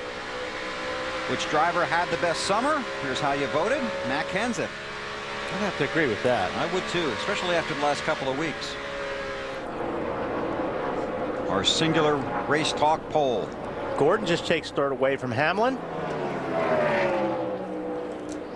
So after falling back, his car has at least recaptured some of the magic it had a few laps ago. Yeah, I think once things settle down and spread out, and he got out of that arrow situation with all that traffic, back to run some pretty good lap times. In fact, that last lap, he was the quickest car. Been some good racing going on all around the track. Time now to take you through the field, starting with the race leader Casey Kane, and here's Alan. And Bill just talked with some of the crew about this 9 car. Things are going well now. Check this out. Points now as they run in the race. Casey Kane in the 10th spot. But of course, so many laps to go on this night tonight. As far as this team is concerned, they're wondering the same thing everybody else is wondering. What's going to happen when the sun goes down? Kyle Busch was running right with these cars when the green flag waved for this restart. Obviously, he's dropped back just a little bit. You see nearly 2 seconds off the leader and a nice wiggle there up in the corner. Kyle initially being told by his crew not to worry about it, that they were better over the long run. But Jeff Gordon has just gotten him for 2nd place, Matt. And Jeff Gordon a half second faster than leader Casey Kane. Gordon said on the radio about 10 laps to go. He goes, you have no idea. I've got about an inch or less of tape left before the sun will be absolutely miserable heading down into turn 3, Alan. Denny Hamlin has fallen from 2nd back to 4th place now and hasn't said a word on his team's radio since that restart. No complaints about the car's handling, no observations, just logging laps it appears at this point, Matt. And Dale Earnhardt Jr. running in the 5th position. Jr. says the car too tight, hoping for the next pit stop to try to free it up. It seems like whichever driver it is, whatever condition you're experiencing, it's magnified at this juncture of the race. Matt Kenseth runs next. Matt started out in the 9th position on this last restart. Has picked up a couple of spots, and with himself locked into the chase, we asked him what matters about the next couple of weeks. I think it's important. I think it goes back to, like we were talking about, momentum. I think it's important to keep that, and I think it's important to keep, you know, myself, all the team members, over the wall guys, everybody, you know, performing at a championship level, and you know, working as hard as we can every week. So, you know, really this business is about trying to win races and collect trophies and do all that stuff. And every race is a big race. You know, even though you're in the chase, you still want to get as many points as you can. We'd love to go in and be in the point leader. That's how you have the most points starting. So we're just going to do the best we can every week and see how it turns out. And as caution on the racetrack now is Brian Vickers has a problem, Bill. He's had contact, heavy contact. I think the left front tire looks like it blew on that car. Yeah, sure did. Because that's what took the fender off. I don't know if he made contact with somebody before that. You see he made contact with somebody in the right rear. So the caution is out. Jeff Green will be the lucky dog. That's on the back stretch. And when that tire goes, yeah, it just rips everything apart. and this really falls into the hands of some of the guys that didn't pit under the last caution. There you see the tire go. It's gone there, actually. Bits and pieces all over the place. This is on board with Dale Jarrett. And all we're going to see is the sun. I actually saw some smoke there. I thought I saw some smoke. No, I did see some smoke when he went down in the corner. And he felt it. It was like he felt it going. He got out of the way, but. So I mean, they really got to fix that fender, because you can't run a car like that here. You won't even be able to run minimum speed without a left front fender. And you have to check the suspension parts as well to make sure everything's going to hold together for him. Too bad. Brian had a good qualifying run. Had high hopes here at California. So the caution is out and the pit road will be open, and these guys are all going to come in. Kane, Gordon, Kyle Busch, Denny Hamlin, Dale Earnhardt Jr. Then it's Stewart, Kenseth, Biffle, Jeff Burton, and Jimmy Johnson, the top 10. Kane leads them down pit road. And it'll be a busy place. Marty Snyder. Yeah, Bill, Jimmy Johnson's had about a 10th place car for most of the afternoon. He is tight in the center of the corner, meaning he lacks front grip. They're going to make a wedge adjustment to fix that. Loose off the corner. Back in wants to kick around. A track bar adjustment down on that to fix that problem. Dave? 7th place runner Matt Kenseth comes in, bottom of your screen. 4-tire change for him. Still loose, but I think we should leave it, says Matt. And Robbie Reiser agrees. The track is going to be coming around the next 20 minutes, Matt. Of your screen, Jeff Gordon, 24 car, no changes. They feel like at this point of the race, the sun is going to play games, so no adjustments. Gordon says the car was good. Davey.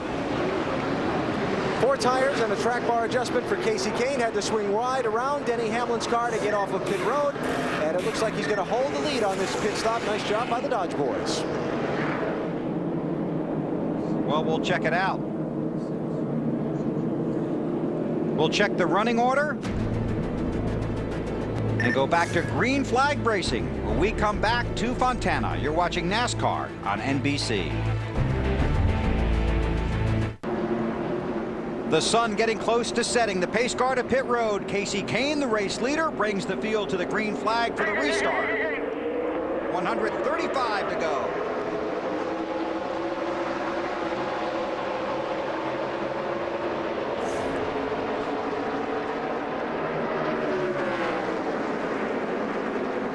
Cars on the lead lap. They all pitted under that caution. See the colors on the ticker at the top of the screen indicating the guys in the chase, the guys on the bubble, and the guys that have been locked out. And right now it's every man for himself.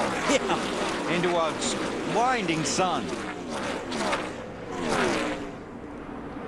Kyle Busch right underneath the 9 car of Casey Kane, looking for an opportunity. More on Kyle from Allen. Yeah, Bill, just talked to his crew chief, Alan Gustafson, during this caution after the pit stop. He said the first 20 laps of a run, they're pretty good. The last 20 runs or so, the first 15 laps or so of a run, they're pretty good. The last 15, they're pretty good. It's that middle 20 or 25 or so that they have to get better to run with the 9, Casey Kane, and the 24 of Jeff Gordon. That's what they're working on with this 5 car. Bobby Labonte in that 43 is the first car 1 lap down. He's right behind Jeff Gordon. Wants to hold that position so we can get the lucky dog if the caution comes out. He's back on the lead lap. You know, we can watch these guys, but we saw Vickers with the tire go and all the damage on his car. And Dave Burns was snooping around down there on pit road. And Dave, you got an update on Mark as we watch the battle for the lead here, the 6 and the 25? Yeah, Bill, just what happened there. We just happened to be down in the neck of the woods of the 25 car, and the team reported to us that it had been the 6 car that got into them. That's what caused their tire to go down and brought out the caution. Matt, what are you working on? Well, the 25, Bill, still sitting on pit road. They're trying to piece together that left front. Not a lot of conversation at this point on the team radio. Really disappointed over having such a great qualifying effort and seeing it end like this. This is for the lead, Kyle Busch. 3rd time he has led tonight. Just didn't have enough to drift up that racetrack to clear the 9 car. Falls in to get the draft down the backstretch. Then they fan out in the corners here at Michigan. So Vickers did have contact on the racetrack, and that's what led to the tire problem. I figured something had to happen like that for the left rear to, or the left front to go on that car. Something must have cut it. Normally contact will do that. Allen. Well, you think that a guy racing to get into the championship with only 2 races to go, a guy that's tied for the most races won this season but still struggling to make that cut, would feel a lot of pressure coming into this race. But when I spoke to Casey Kane on Friday, he told me he really didn't feel the pressure yet. He said, I think it's because I spent a fun week. He went up to Washington and had a fundraising sprint car race at a track he used to race at. He held a charity event over here in Irwindale, California with some drift cars. He said, I think because I've been doing all these fun things this week, I haven't thought about the championship. I haven't let the pressure get to me. And I think another thing, just go ahead. Going back to what you said. Yes, what they say and what they really say. Yeah, I mean, I have a hard time believing that these guys aren't thinking about the championship. I think they get to go do these cool things, and it takes their mind off it for a little bit. But he was thinking about it last night in that motorhome or that motel room, trust me. And when they all woke up this morning, that's the first thing that was on their mind. Exactly. Today can be the day I can get it all behind us and lock in. On board with Gordon. Another thing about Kane is, I mean, they know they've got good equipment, a solid driver. They won 4 of the first 15 races. They're just trying to recapture some of that. They've had some terrible luck. Watkins Glen, Indianapolis. Yeah, I think they're almost in a better situation as far as frame of mind goes, knowing that, you know what, we just got to go out here and win races, or we just got to do what we do best. What we were doing. Yeah, exactly. And if we get some luck, we'll be in. And you know, it's a lot easier, I think, doing it that way than being in a situation with Mark Martin or Jeff Burton where you're looking over your shoulder every lap. You know, worrying about what's going to happen next and where Casey Kane's running. That sun's more of an annoyance now than just glaring right into your eyes.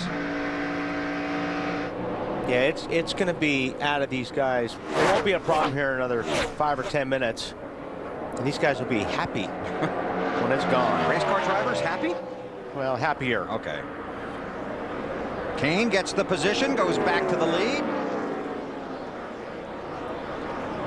Well, I'll tell you what, Kyle Busch is just fun to watch around this racetrack. He's got that thing hanging out all the time. Jeff Gordon's got a good look at it. Kyle coming back for the lead.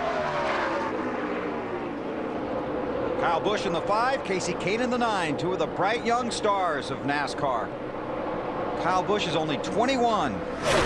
Casey Kane's only 26. And that guy behind him, man, he's an old veteran. Jeff's got a good run right now, a 5 car. I don't know if he's going to pull out and try to make the pass here. teammates right there in the 24 and the 5. He's going to get the 5 loose. It's not going to be tough. Oh! See, I was going to say, it's not going to be tough to get the 5 loose. He's been watching this, and he sees the 5's loose already.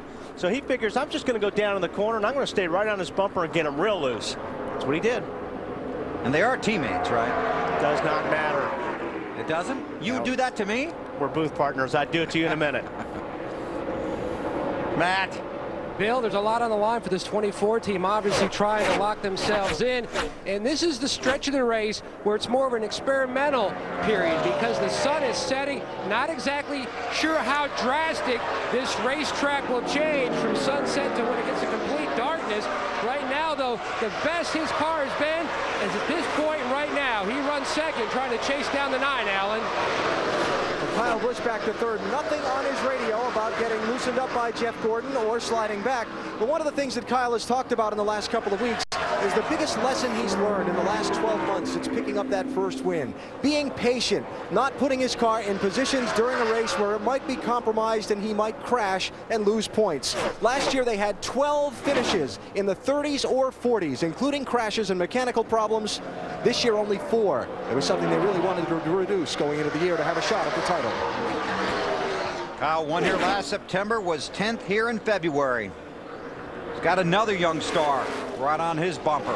Denny Hamlin in that 11 car, 2-time winner this year. Up front, Casey Kane, but Jeff Gordon has got him right in his sights. The sun is setting, the excitement is rising at Fontana on NBC. The time tonight. There's Casey Kane. He is the race leader, but that 24 car has been all over him for a few laps. 129 laps are complete. Let's take you through the field, starting with Al. And the leader, Casey Kane, standing in their pit right now. His team manager, team director, Kenny Francis. Crew chief's role called by a lot of other organizations, but the Evernham organization set up a little differently. They call it team director. Kenny says no message to his team this week about the pressure or about their point situation. They figure they do what they do. See how it turns out, Matt. The 4-time champion Jeff Gordon runs in second. They brought one of their best cars in the stable. They won Chicago and then finished second at Michigan. Gordon now back down on the bottom, hunkered down, just riding, waiting until the sun completely goes down, and they expect the handling to really improve on this good race car, Alan. Only radio traffic on Kyle Busch's channel since he wiggled and went up the racetrack and lost second spot was his crew chief Alan Gustafson telling Kyle, it's okay, we're going to run our race. Let's try to take care of the car right now. Denny Hamlin pressuring Kyle Busch for that third spot, maybe going to take it away right here. Hamlin's crew saying that their car is fast, but still just a little bit lacking front-end grip in the center of the corners, but they're afraid to take a big swing at it right now because it's still fast, Matt. Dale Earnhardt Jr., one of those drivers who started the night between 5th and 11th in the championship standings, knowing, as you can see as of now, currently 7th. They have to have a good night here, and especially at Richmond, because those drivers have all either finished second or better at Richmond. Can't afford any mistakes. Junior says the car a little tight on exit. It's been hot all weekend here, Matt, and the Kenseth team knew that. In fact, Matt asked for some extra air hoses around him. Tire specialist Todd Millard, who works on the interior as well, gave him some extra ventilation to help him before the sun goes down. We're getting close to that point now. Stewart had a disastrous race here in the spring, finishing dead last due to engine failure. Back on lap 111, it took a huge swing at the handling of this car. Remember, we told you the car was just way too tight, went up significantly on the track bar and reversed some changes they made earlier to try to free up the car. Spent some time talking with Kevin Harvick's crew chief Todd Berrier earlier today. Asked him if they had a good race car. Todd said, we'll know when the sun goes down. We're almost to that point. Marty? Dave, Jimmy Johnson says things are different this year for the 48 team. He said we're smarter, more mature, and more educated about what we need to do to approach the chase correctly. And part of that key is keeping momentum for the next 2 weeks. I don't think we've been able to do it so far, so our strategy hasn't changed. The last 3 or 4 years, we lost a little steam through here, and this year we've been really strong and putting up good performances week after week. So, you know, if we can go into the chase with the points lead, it's going to be great. But if we don't, I still know that we're a better team right now than we've ever been. We're stronger, and we're going to be more of a threat this year for the championship than we've ever been. So what have they learned today that will help them in the chase? Well, they've learned this setup they would love to use at Kansas and Homestead. So far, mixed reviews. Not that great, not so bad. Jimmy's been about a 10th place car all afternoon. Alan? Jeff Burton, one of the championship would-be chasers, running in the 11th place in this race. Last traffic on his radio, his car way too slow in the center of the turns. One dynamic that's going on in this race right now is that the 11th place driver in points is leading and gaining ground on all these guys like Burton that are running behind him. Matt? In the countdown to green, you heard Carl Edwards talk about the huge hole that he finds himself in, looking outside of the championship chase. Knew he has to just go out, run his own race, and try to rack up some W's. The car was tight early, but now, Alan, it is just way too loose, especially on exit. And checking on the progress of Greg Biffle's race, who started in 21st position. He's managed to move his way up to 15th. Biffle been so strong at this racetrack, they thought they had a good shot at a top finish here. Still got some work to do on this car to get it up with the leaders. Marty? Well, Alan, the good news is that they fixed the right front fender on Mark Martin's race car. He restarted 28th. Currently, he's up to 21st. The bad news is he has a long way to go to get to the front, and the car does not seem to be as good as it was early in the race. You saw that little wiggle coming off turn 2, a little sideways as well. Mark said the car, as you can see, extremely hard to handle. No rear grip. Thanks, Marty. Right now, in the championship standings, Kasey Kahne and Mark Martin are in a deadlock with 3,149 points. So they both get into the chase under the, if there was a tie, you're in. But right now, Kahne and Martin tied for the 10th spot with the exact amount of points. But 115 laps to go. We'll see what happens. Earnhardt Jr. takes over the 3rd spot from Denny Hamlin. He is working the high line. I don't think there's too many guys that have been running higher than Junior has been. So he's found a little bit of grip up there. It's working for him. And more grip as we go along tonight, right? See what happens. Kasey Kahne, a big win here last night. A win tonight would be much bigger and could rocket him into the chase for the Nextel Cup championship. Kasey Kahne continues to lead as we stay under green at California by 2.3 seconds over Jeff Gordon. Dale Earnhardt Jr. runs 3rd, 5 seconds behind the race leader, but there could be a development on this 9 car, Alan. Well, Bill, we were just noticing that white piece on the middle of the grill on this Kasey Kahne car. And on these cars, when you block off that small opening, sometimes it causes heating problems. I just spoke with team director Kenny Francis just a second ago. He said the debris has been there for a while. The temperature on the car is fine. Yeah, I'm surprised he didn't get behind that car and try to draft off and got tape on there. And when you're taped up like this, you're getting downforce on the front. But when garbage covers up the little opening that you have to cool the car, it overheats.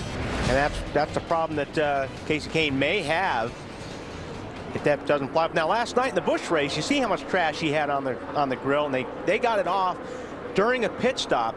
But the water was up to 250 degrees. You can't run these cars 250 degrees very long before the engine will blow out or start spitting water out. So I don't know what his temperature is.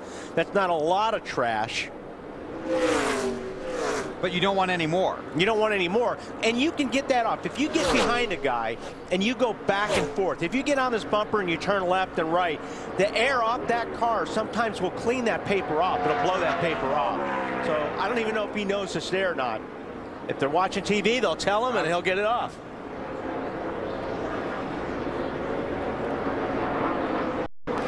Still running well.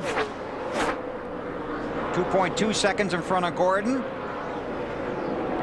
Update on Jeff from Matt. Bill, the difference between 1st and 2nd, like you mentioned, is leveled off to be about a 2-second difference. Gordon was battling the sun in his eyes earlier. Now he's battling an ever-changing racetrack. It isn't tight. I don't know what it is. Just all over the place. They're trying to cool it down to see what happens.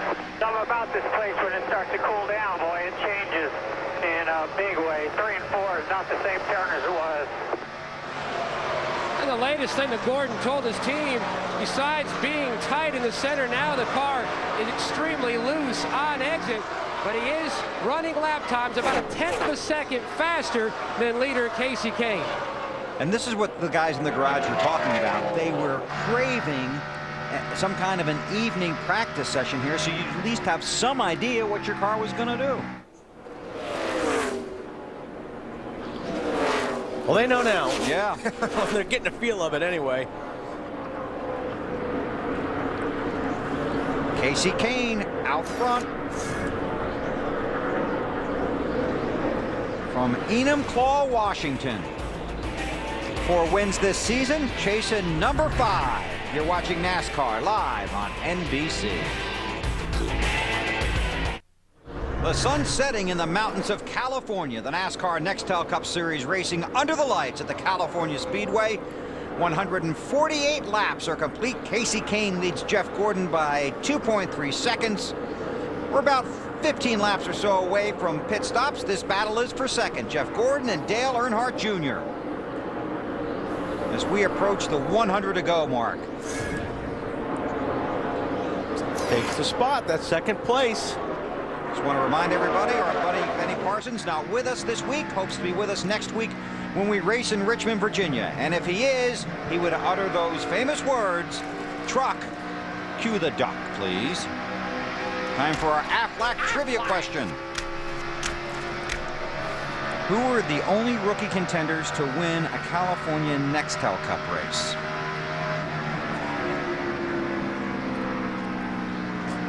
Come on, Wally. Rookie contenders to win a California Nextel Cup race ever. Kyle Busch. Right. And Jimmy Johnson. I don't know. Very good. I didn't even have the answer for that. How about that? Like I normally have at a time. Very good. You didn't get the email, huh? Not that one. Our Aflac trivia question. And BP, we look forward to seeing you next week up there in Richmond. And you can cue the duck for us. Casey Kane just sailing along, 100 laps to go. Still has that debris on his grill. Doesn't seem to be an issue yet. Lost grip somewhere. Sounded like Gordon talking about grip. And Matt's got an update on Earnhardt. Bill, while the 2014 battles grip, the A-team on their way to the front. Junior has only one top 5 finish here. Not one of his better racetracks, but he said moments ago on the radio, let him know that I'm coming somehow, some way. I will be up there because I found my line, and we are now really good. Yeah, he's found the line that we talked about earlier. He's on the high line. I haven't seen anybody run as high as he has. He's almost running out of racetrack. He keeps moving that line a little bit every lap, about an inch or two. He's about running out. Matty? Right there on exit, Wally. Now, he said earlier when the sun was still out that he had to wait until the sun went down because he couldn't see quite as well exactly on his exit of where he would like to be. He didn't want to tag the wall to cause himself some major issues, but now that the sun is setting, vision is excellent, and he is motoring toward the front. It's always better to be able to see when you drive a race car. It helps a lot. Oh, look at that. Dale Earnhardt Jr. got the win at Richmond. Used the fresher tires to get there and beat Kevin Harvick, getting back to victory lane. Certainly had the disappointing season a year ago, capped by losing an engine here. How's he look? Good. Okay. It's going in the right direction. Fastest car on the track right now, too. He's 0.2 of a second faster than Casey Kane the last couple laps. They should be getting pretty close to hitting pit road. What do you think? About 10 laps or so. At the most.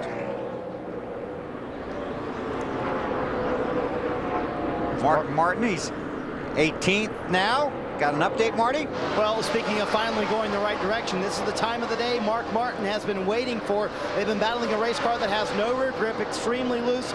Now the racetrack itself finally getting some grip in it, coming to Mark Martin. In the last few laps, they've gone from 21st to 18th. But they still have their hands full. And look at that, in the top 10 of the championship standings as well. Yeah, that's going to move a lot in the last 97 laps here.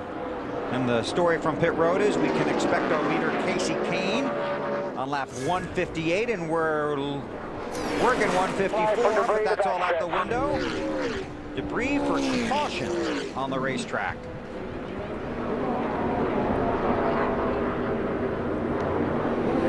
put just about everybody in a window where if it did stay green, they'd only have to pit one more time after this set of stops. So we'll see how that works out. So if you're going to get your car right, you need to get it right on this round of pit stops. Kasey Kahne came in here 11th in the championship standings, 90 points out of the final playoff spot. Right now, he is back in 11th, 6 points. Jeff Green is the lucky dog under this caution.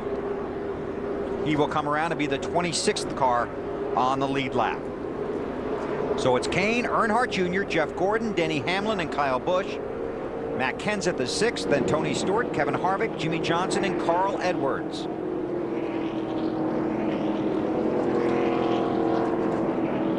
This is when the driver really has to make sure he communicates with the crew chief and knows exactly what he wants for that race car. Yeah, it really is. I mean, and you can't second guess yourself here. You know, and that's where these crew chiefs really are. That's where they do their magic, because they know what this track is doing. They know where the car has been. They know the adjustments they've made. And like you said, Bill, this is going to be a very important, you know, we talked earlier about there's going to be some guys in the front that go to the back and vice versa when the cool track's down. And we've already started seeing that. So, yeah, this is a real important pit stop. Don't over-adjust. That's the biggest thing you don't want to do, is make too big of an adjustment here. Pit road will be open this time. You've had enough time to at least get the feel for what the track's going to do. Right, and you know that it's gonna cool down a little bit more, but nothing like it has in the last half hour. It's really, you know, the track has really cooled down in the last half hour, 45 minutes. There you see Kahne, the race leader. He'll bring the field to pit road.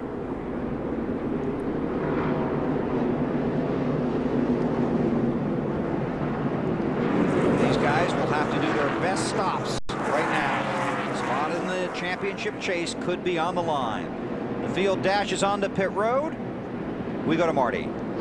Bill, for championship leader Jimmy Johnson, exactly what you guys talked about. They wanted to make a big adjustment. They decided, let's not make it over just the car. He wants more of what they've done before, but not double of what they've done before. Tight on the throttle, up half around on the track bar. Dave? 17 bunch walking the tightrope of adjustments. Car is loose. Want it to be a little bit looser because they think the track will tighten. Air pressure, Matt. Dale Earnhardt Jr.'s car has come to life. No changes on the previous pit stop. You see him in the center of your screen. No changes this time. Just a little tight on exit, AB. A paper fell off the grill as Kasey Kahne came to a stop in his pit. Going to be a 4-tire change, a track bar adjustment.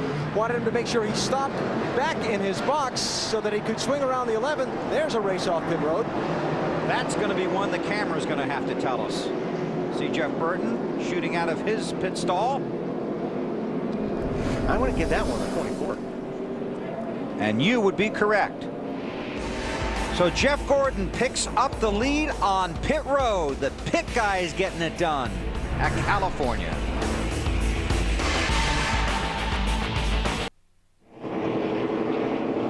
Still working caution here at the California Speedway. Kasey Kahne has come back onto pit road. They're going to top off his tank, but he came back in because he's going to have to restart at the tail end of the longest line for too fast entering pit road. Now Kahne came in as the race leader. We'll follow him all the way down to his stall. Comes across the commitment line. Earnhardt Jr. right behind him. It was too fast entering on the 9. Speed is clocked electronically by NASCAR. Okay,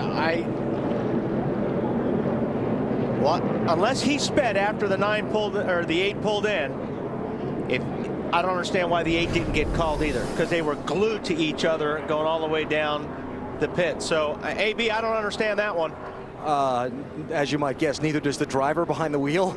He talked about the fact that he set his pit road speed at 4,700 RPM before the race following the pace car, and he kept it right on that number all the way down pit road. He commented on the fact that Dale Jr. was right behind him for most of the way. His team director, Kenny Francis, came back and said NASCAR said it was a section in the middle of pit road where it got you. They chose to come in, top off the fuel. They added tape to the front of the grille to try and give them some extra downforce because they're going to be back in traffic now instead of out in that clean air. But to say Kasey Kahne was disbelieving at that penalty would be a little bit of an understatement. Well, that makes 2 of us. Jeff Gordon is the race leader. The 2 car Kurt Busch is on the tail end of the lead lap. let the scoring cycle through. And you have to go back to the 24th position to find Kasey Kahne.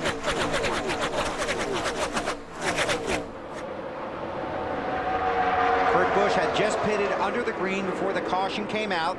That's why he's hit the tail end of the lead lap. Kevin Harvick in the 29 car. That's a mess back there. Sterling Marlin's there. Dave Blaney. Tony Stewart's in the middle of that.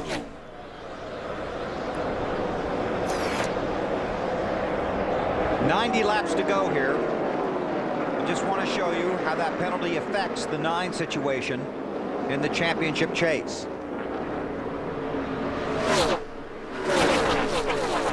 See Mark Martin in the 10th spot.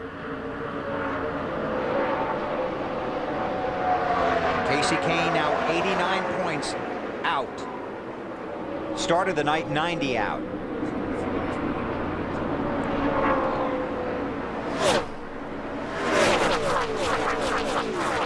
This would be for the lead. Boy, the fans on their feet here now. Going 3 wide, down into 1. Kyle Busch going for the lead as well. And so far, it looks like he's going to come out of turn 2 with it. Let's see if they all come out of turn 2. They had a really good draft going down the straightaway, and he pulled out. He had a good run on those guys, and he pulled it off. And Kenseth working all over the back of the 8. At 43 at Bobby Labonte's, the first car lap down. Looking back from Earnhardt at Matt Kenseth. Pat on Gordon. Bill not only is a 3-time California winner, chasing the race win, he and his teammates are also trying to lock themselves in for the $6+ million payday at the end of the season. But this was moments ago on the Gordon radio concerning his teammate Kyle Busch in the 5. Do me a favor, that 5, he looks like he's a little loose on those new tires, so just do your best around him there, bud. Just be smarter than the rest. Pass the message along that I'm racing him the same way he races everybody else out here, and he better, that was a lesson is what that was. He needs to learn from it. And Gordon's car was loose right before that last pit stop. Steve Letarte made a small air pressure adjustment to try to help Gordon on exit. He said it was just too free when he tried to get back in the gas. Well, we saw Gordon get Kyle loose earlier in the race. Yep.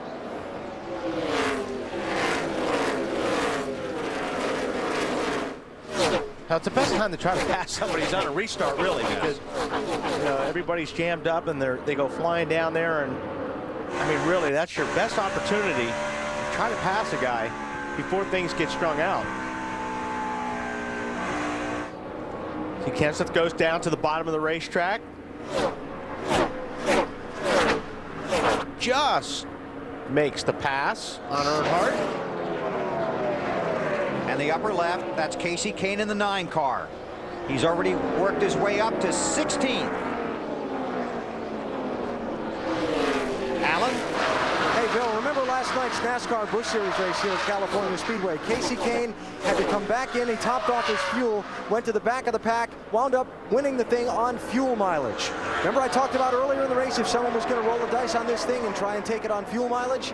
That might not have been the case when they were running up front. Well, now it is when they're back in traffic. They came in, topped off the fuel on the 1-to-go lap. So we'll see if this 9 car ends up making a fuel economy run out of this thing between now and the checkered flag. Thanks, Alan. Well, here are these teammates. Jeff Gordon, Kyle Busch.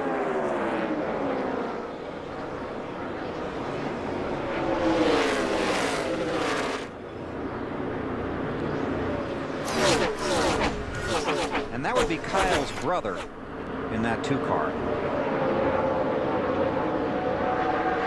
So Gordon back to the front.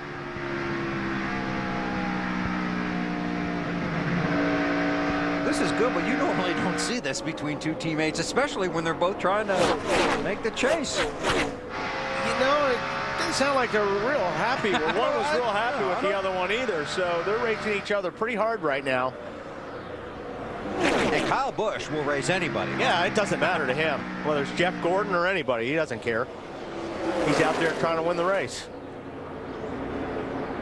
I mean, he is. cart is just sliding all over the racetrack. I don't know how he can hang on to it that long. Gordon got around Kurt Busch. That makes him the first car off the lead lap. Kurt goes high, Kyle goes low. More from Allen. Yeah, Kyle Busch just on his radio a second ago, Bill, talking about all 4 tires on his car sliding, needing a little more grip and a little more help on that car. You know, it's funny to see these two guys racing with such intensity because Kyle has given Jeff Gordon as well as Jimmy Johnson, one of his other teammates, a lot of credit for helping him mature as a Nextel Cup race driver over the course of the last 12 months. I guess that goes to show you just how intense the competition really is. And speaking of Jimmy Johnson, whew, these guys they're having a battle. Johnson in the 48, Kevin Harvick right behind him, Carl Edwards in the 99, and Tony Stewart getting a look at it. Bobby Labonte participating. I don't know if he really wants to be participating, but how about Johnson, Marty? It's fun watching these guys race like this, isn't it, Bill? Yeah. And Jimmy knows this is a setup they want to use in the chase, so he is giving extremely detailed information to Chad Canals about everything this race car is doing, and it certainly has come to life since the sun's gone down, Dave. Harvick running behind him in the 29 car. Richie Todd Barrier showed me his notes here from last year, page after page on his Excel spreadsheet, and the last note was, I quit. They finished 14th, which means they didn't quit, but it was a long process to get this car halfway competitive last year. No surprise, Dave, that Tony Stewart in the 20 car hugging the bottom, loves to run the bottom while other guys like the middle or top. Stewart diving on the inside of the 29. Now they went back up on the track bar the last stop, pulled a spring rubber out of the left rear. They made some big air pressure adjustments. The car just too tight, especially trying to roll through the center of the corner, knowing they're probably going to have one more shot at it. They took a big swing at it the last time just to see if that would really ignite this race car and find the balance that Stewart's looking for. And there's Casey Kane in the 9 car. He's worked his way up to 14th. Around Jeff Burton. On board with Burton. Jeff Burton has slipped to 9th in the championship standings. So that's not only a pass on the track, but those are big points for Kane. Jeff Gordon is the race leader by about a second over Kyle Busch. So that's Matt Kenseth, Dale Earnhardt Jr., and Clint Bowyer with 80 to go at the California Speedway in Fontana. Welcome back to California. We're under caution. David Gilliland has just spun. That brought out the caution. Moments before that, Greg Biffle had to make an unscheduled pit stop for a flat tire. That's big because that affects his chances, even as slim as they were, making the chase. Here's Gilliland going around. Looks like he was underneath Waltrip, and he was just trying, you know, they were coming off the corner, and he was trying to turn the car down so he wouldn't drift up into Waltrip. And that brought out the caution. Pit road is closed.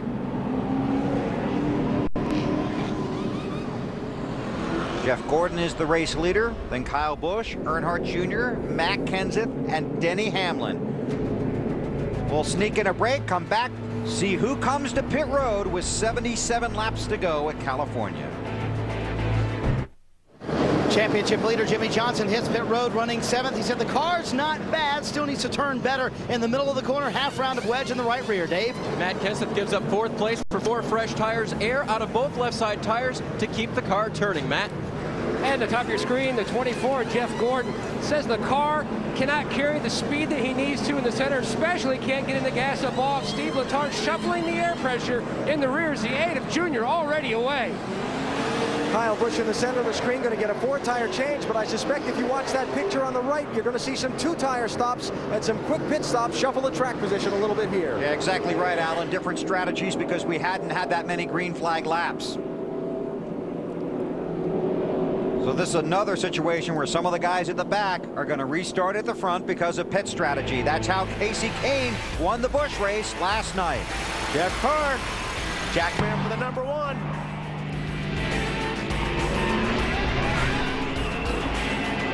Getting it done.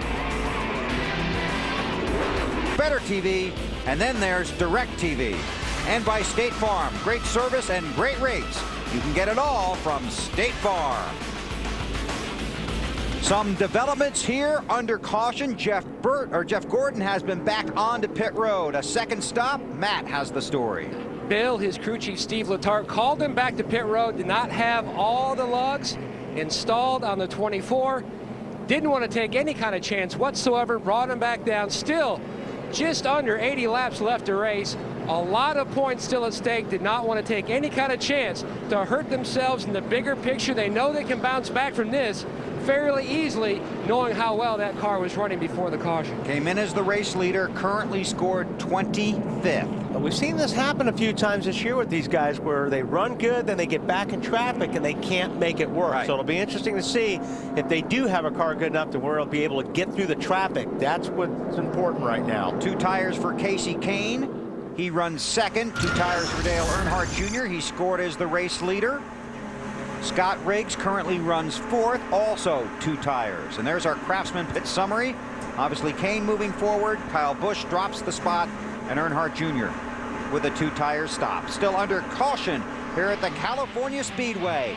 Jeff Gordon at the back of the pack after having a fast car all night. Can he get back to the front? We'll see. It's a cool evening here in Fontana, California. It's cooled off to 93 degrees. Track temperature, though, from 128 down to 95. That's a big jump. That's a lot. Kurt Busch was the lucky dog. Dale Earnhardt Jr. is the race leader. 72. Jeff Gordon restarts 25th after loose lug nuts on his pit stop and a second trip down pit road. Got quite a few guys on that bottom lane that are a lap or more down. See Biffle down on the bottom right there, trying to get on the lead lap. Biffle, the first car, scored off the lead lap. There are 26 cars on the lead lap.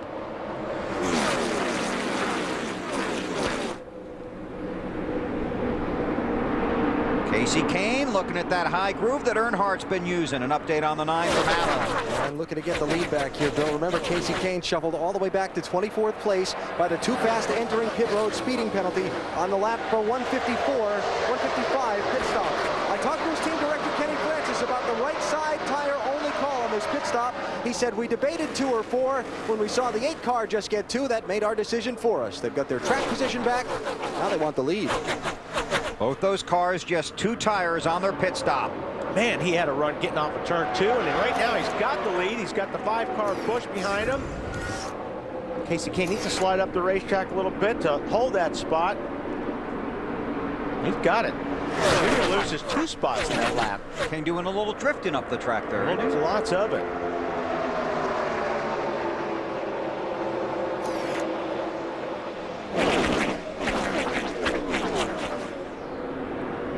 Kyle Busch looking low. Can't quite get there. Oh, Casey Kane a little sideways there off of 2.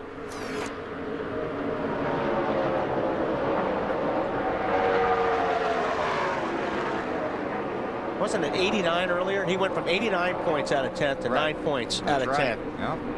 Helped by that 2-tire stop, AB. Bill, it just goes to show you the difficulty in trying to figure out these races. Here were guys on top of the world earlier, down in the dumps in the middle, back on top, and we've still got, what, 70 laps to go? Who knows how this thing's going to turn out in another hour or so. One guy wondering that same thing drives that 24 car, Allen. And where is he? There he is, behind that mess. 22nd spot, but a lot of traffic in front of him.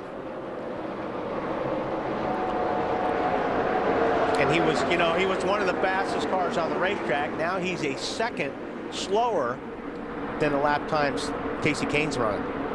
This is for the lead. Kyle Busch. Boy, Biffle is doing everything he can to try to get on that lead lap. Easy now, bud. And he is on the lead lap right now. Had to pit with a tire problem under green. That's how Greg fell off of the lead lap. He's 27th, the first car 1 lap down.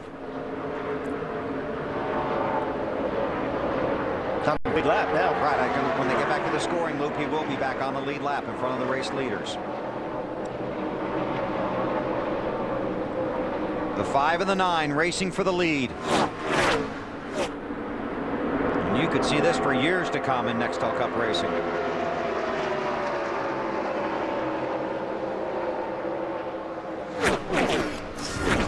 Now Biffle officially is the 27th car on the lead lap.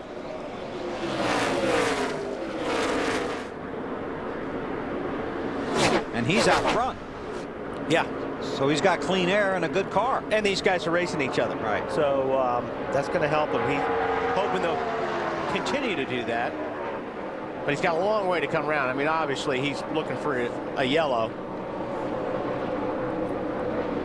Again, the ticker at the top of the screen. Green cars are in the chase. Yellow are on the bubble. Red are locked out. When the checkered flag falls at Richmond next Saturday night, we'll know the drivers that will be eligible for the 2006 Nextel Cup Championship. Looking for Jeff Gordon. There he is, right next to Mark Martin. Trying to squeeze it down low. Mark drifting up in front of Casey Mears.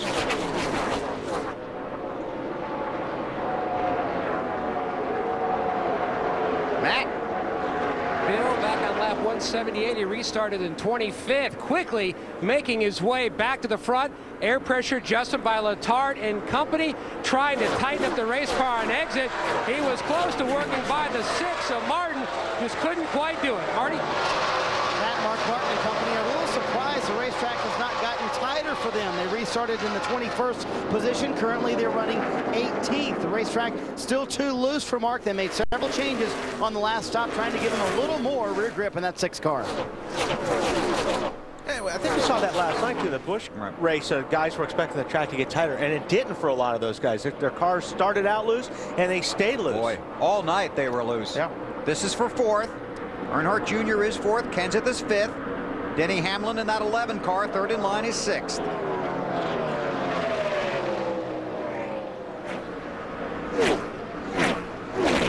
And right in front of them, Scott Riggs, who in that 10 car with a 2-tire stop. There's Riggs. 4th last week, Dave, in a pit road gamble that's paying off so far for the 10. And when they raced earlier this season at Michigan, sort of a sister track to this, they were working on an experiment on the body to help the 9 team.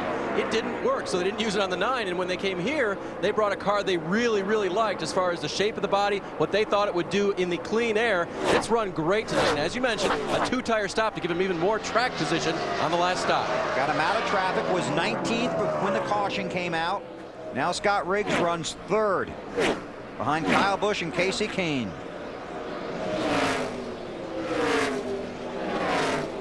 That 9 car has been good all night. Right now it's good after a 2-tire stop. He leads by 1.2 seconds.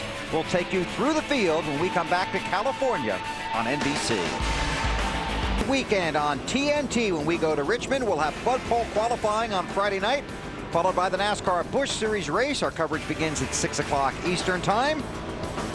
And then the NASCAR Nextel Cup Series in the Chevy Rock and Roll 400. Coverage Saturday night begins at 7 o'clock Eastern time with the Bank of America Countdown to Green. The caution out here at California in the Sony HD 500. Debris on the racetrack. Bobby Labonte in the 43 car will be the lucky dog. He will come around to be the 27th car on the lead lap.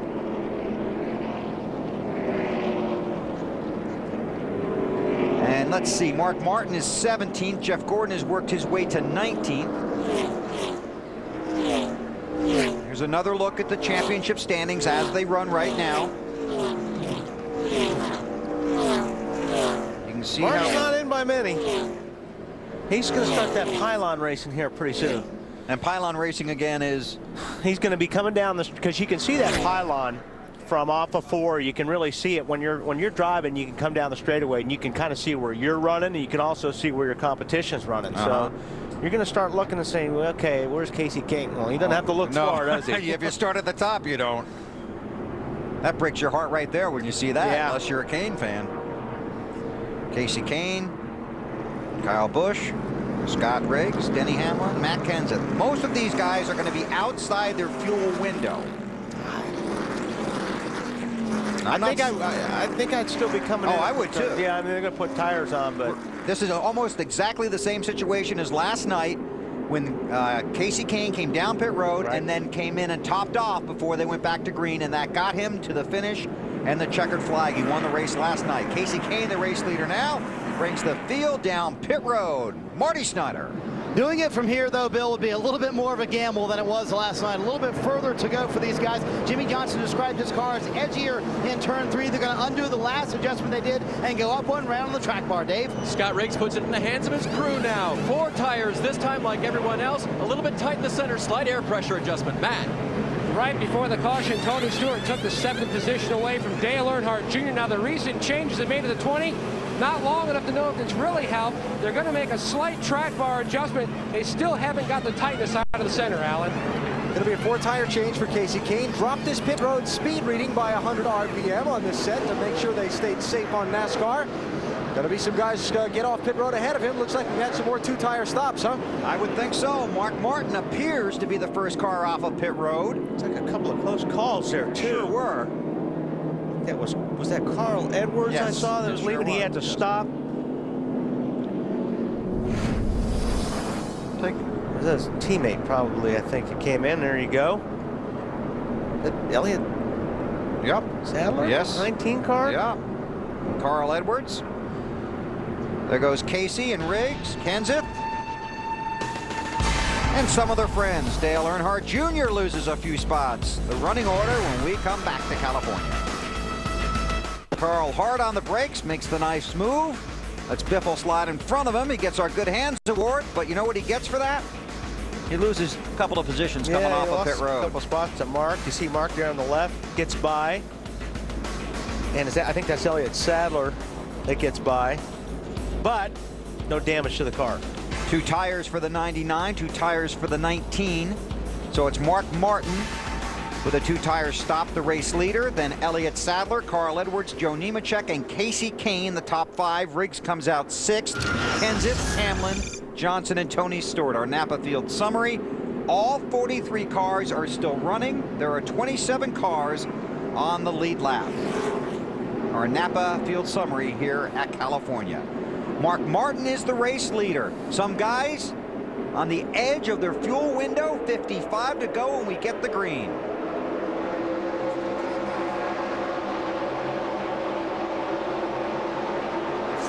Yeah, definitely some guys are going to try to make it all the way if it stays green.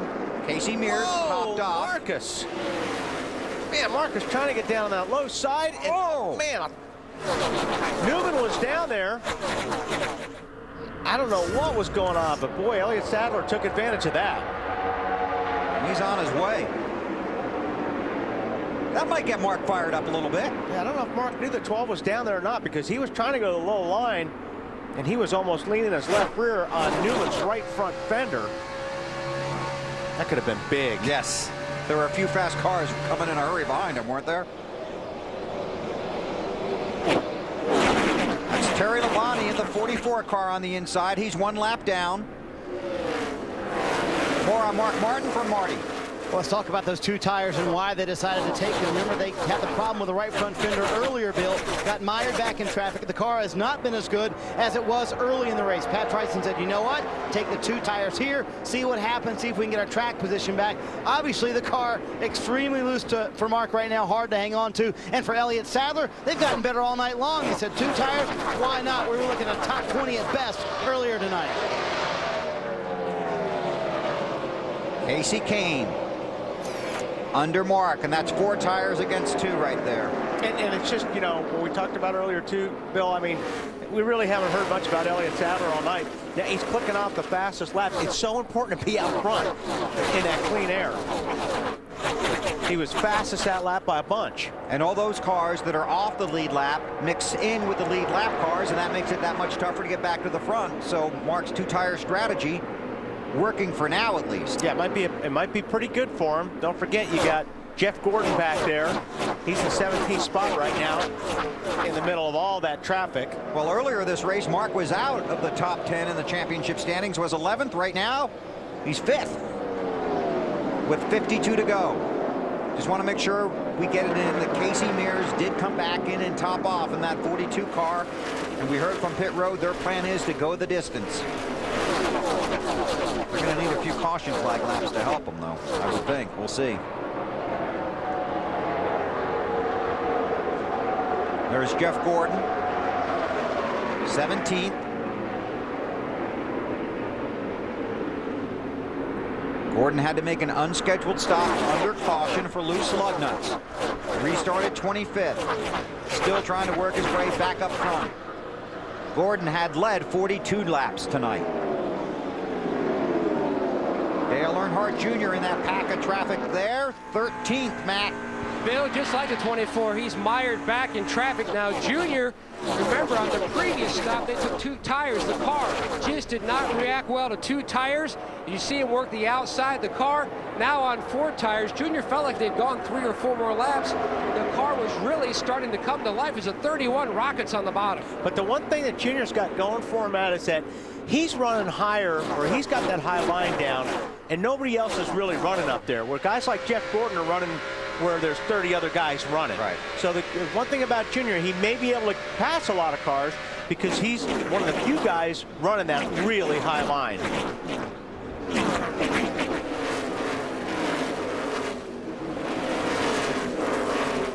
Right on the bottom right there, but normally when after it gets about 15 laps, 20 laps on these tires, you'll see him up on the top.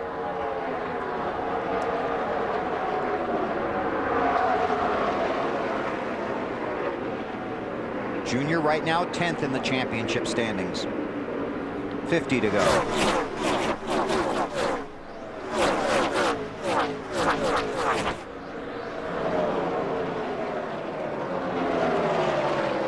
Elliott Sadler with a 1.1 second lead over Casey Kane. Snyder? You guys remember earlier we were talking about how Elliott was going to try Casey Kane's setup and just see what happened. And in the beginning of the race, they didn't look that good, and Elliott was really complaining about the race car. In fact, at one point, Ray Evernham came on the radio and said, listen, let's just get a top 15 out of this thing tonight. But now with the 2-tire change, that's what makes it so great. They had nothing to lose. Take the 2 tires, get out front in that clean air. As you said, Wally, makes all the difference in the world. Alan? And Casey Kane's team director, Kenny Francis, debating with Casey during the caution laps before the pit stop whether or not to make any changes to this car. Kenny said it was so fast, I'm afraid to touch it. Then just before the car hit pit road, they decided on a small adjustment to try and keep up with track conditions. Casey now running in the 2nd position after getting shuffled back a little bit from the other guys who got 2 tire stops a minute ago. And he has clinched the 5 bonus points for leading the most laps, so 5 bonus points for Casey Kane. And you have Evernham cars running 1st, 2nd, and 4th right now. Elliott Sadler, Casey Kane, and Scott Riggs. Casey Kane's a little bit faster right now than Elliott Sadler. I would pretty much look at him taking the lead here in the next 5 or 6 laps easily. Yeah, or sooner. With those 4 tires, he's pulling up on the 19 in a hurry. That'll be for the lead. Evernham cars running 1st and 2nd at California. Coming back from having those 3 torn knee ligaments last October in that game against the Panthers, leads the Dolphins against the Steelers. Ben Roethlisberger, the Steelers quarterback, with that emergency appendectomy earlier today. So Charlie Batch at the controls. Al Michaels and John Madden will have it for you on Thursday. New leader here at California. Teammates with the pass. And it didn't take that 5 or 6 laps. I was wishful thinking. I was hoping we could get back before it, but here it is anyway. 4 tires, passing 2 tires, just a matter of time. It was a pretty easy pass for Casey Kane to make. So Casey Kane back up front. Elliott Sadler is 2nd. And Sadler's hanging right there. I mean, he's still running good lap times. This is for 7th. Denny Hamlin in the 11. Yeah, you got Kenseth right there. Scott Riggs takes 3rd spot from Mark Martin. More on Riggs from Dave. Hey guys, what's final practice for? Make your car better for the race? Yeah, practice things. And yesterday, Rodney Childers, the team director for the 10 car, told me they did some things they weren't sure would work, and they did not. And Scott said, I'm glad you tried them then, because if that was during the race, I'd have cussed you. That's what you say in North Carolina if you get really mad. But Scott Riggs knows what works on the car. Rodney Childers does. They've made minor adjustments, got that track position with a 2-tire stop, and are racing their way to the front with their teammates. Dave, I'm just glad you didn't say what happy hour is for. You'll have to tell everyone. Well, this car was good in Michigan. Yep. And, you know, it was one of those things where I think this car was better when it got out front or it didn't have to run in traffic. It had a lot of clean air. It was really, really fast. If he got in traffic, it seemed like he struggled. So he's in a good spot right now. He's up front. He's in third. There's not a lot of cars around him, and he's running good lap times. And a lot of people talking about Scott Riggs this week because of the way he raced Jeff Gordon last week in the closing laps at Bristol. He stayed behind him. He was patient up until the very last second when it was time to get around him. Then Riggs got around him. We saw those guys talking it over on pit road after the race. But a lot of people, you know, really got introduced to Scott Riggs last week, and they liked what they saw. Yeah, Scott did a great job last week at Bristol. He had a faster car than Jeff Gordon. And I don't know if there was been many veterans that would have waited that long or not put the bumper to Gordon. But you know what? Scott did a good job. Got a great finish. Those guys really have turned that team around. I mean, they obviously had a rough start this year. Missing the Daytona 500. Exactly. So done a good job turning that team around. On board with Jeff Burton. Whoa! What happened there? Boy, that was a saving your life there. Get to the middle, loose off. I think so. And he's out of breath when he said it. So, Alan? Yeah, Jeff Burton called in a few laps ago, Bill, and thought he might have had a flat tire. That was at lap number 208. So the crew got up on the wall and got ready. He's hanging on. I guess he's decided he doesn't have a flat, but I think he's also decided he doesn't like this car's handling very much.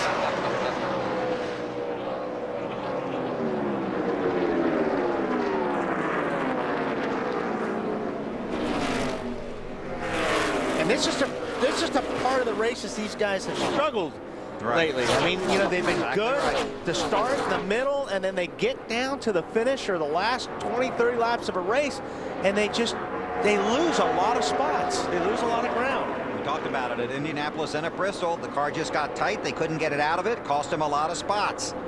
Dale Earnhardt Jr.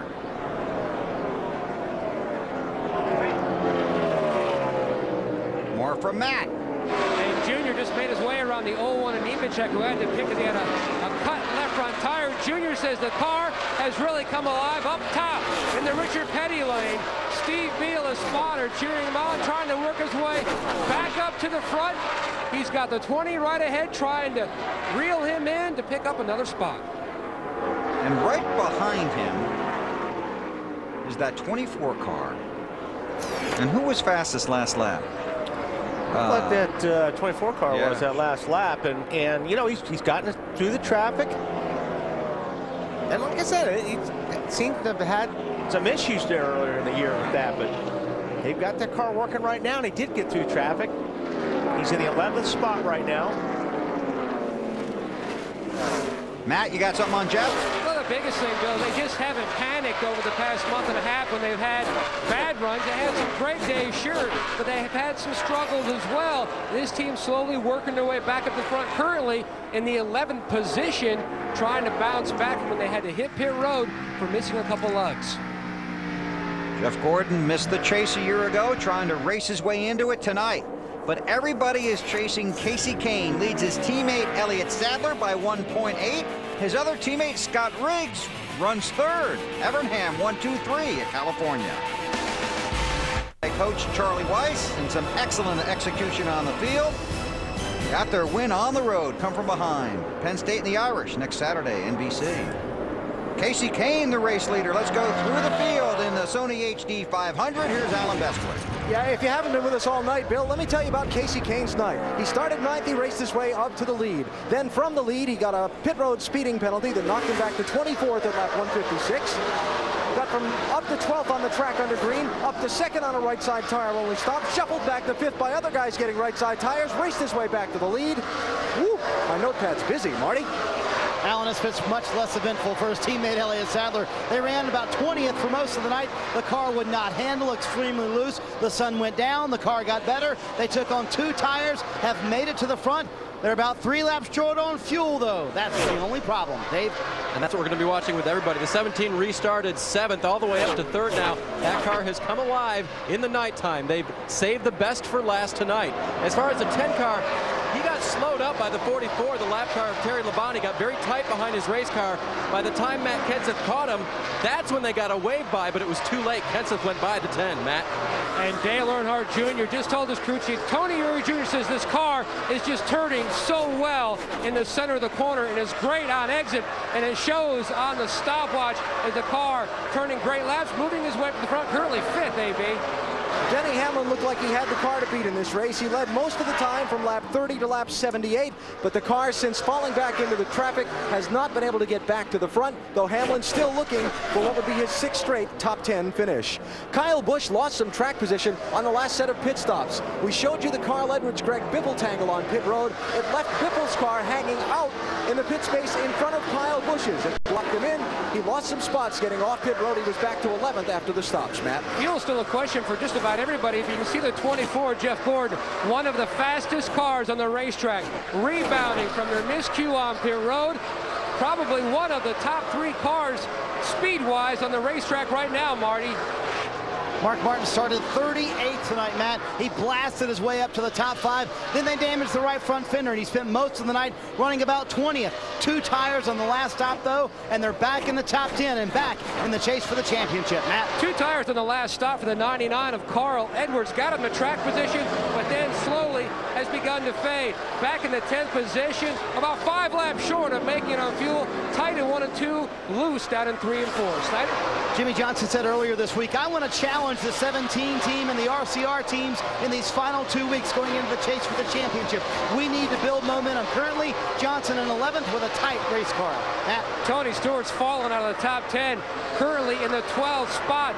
The entry still loose, the exit still loose, but they just cannot get a handle on the center of the corner, slowly beginning to fade. After having a loose race car all night, Kevin Harvick's car finally went to the tight side. They made an adjustment last time, restarted 12th, but really haven't gained any. In fact, they've lost a position and should be between 4 and 5 laps short on fuel. Alan? Tell you about Greg Biffle's night. He bounced off the wall, damaged the body earlier, then cut down a tire at lap 172. He got back on the lead lap. He's picked his way back up to 14th, but he says his car's just kind of sliding around, Dave. The 41 car, Reed Sorensen, well, he's driven past 8 cars since the restart, and he topped off with fuel. He'll be better than anybody else, Alan. Well, Jeff Burton, after thinking he had a flat tire, back at lap number 204, still riding it out. You see he's back in 16th position. Burton fighting to hang on to a place in the top 10 in the chase for the next L Cup. We're going to see a lot of gas and goes. Yeah, we saw that in this race 1 year ago, almost the same scenario, and then it ended under green-white checkers. Casey Kane, the race leader, 25 to go at the California Speedway. You're watching NASCAR on NBC. Over his teammate Elliott Sadler. Dale Earnhardt Jr., the man on the move, just turned the fastest lap. He's in 3rd, then it's Matt Kenseth and Jeff Gordon in 5th. And we just watched Gordon and his old buddy Scott Riggs race around here for a couple of laps. Yep, they're duking it out. That Jeff Gordon is up to 5th spot. Earnhardt is closing in on Elliott Sadler for 2nd spot. In fact, here it is right here. This will be the pass for 2nd spot. Yes, it would be. Running that high groove. Yeah, got his groove back. And like I said, that's really good for him to work that groove, because like I said, nobody else has been running that groove. So if everybody else is running the middle of the bottom, he's running where everybody isn't. Greg Biffle on pit road. They had topped off under the last caution, but as Alan had talked about, his car not handling very well. AB? Yeah, going to take a gamble here. They weren't going anywhere on the track, so they're going to come in, a quick chassis adjustment, and 2 tires for Greg Whipple. See if the fresh tires help them gain some time on the other guys that are going to be out there running on older tires after their splash and dash for fuel. Yeah, we're in a situation where most of these guys, basically just about everybody's going to have to do a splash and go. Marty? Wow, we got tires changed. Yeah, and what the 16 and 48 teams are trying to do while they're trying to force everybody else's hand by pitting early, taking on 2 tires. Jimmy Johnson's car too tight, pounding the right rear. They're also up on the track bar, and they were 9 laps short, so they had nothing to lose. Short pit here. Now they'll force other cars to pit with them. 19 laps to go.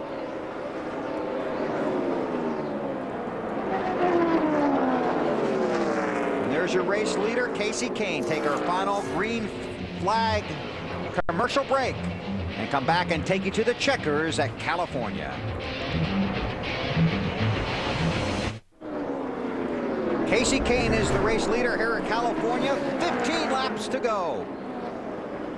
He leads by 6 seconds over Dale Earnhardt Jr. Then it's Elliott Sadler, Jeff Gordon, and Denny Hamlin. Now, I would think he'd just come in for a couple of seconds worth of fuel in order to make it to the finish. You don't need much. Matt Kenseth came, and Robbie Reiser called for 2 right side tires. They had a problem with the right front, took a long time, and that cost Kenseth a lot of position.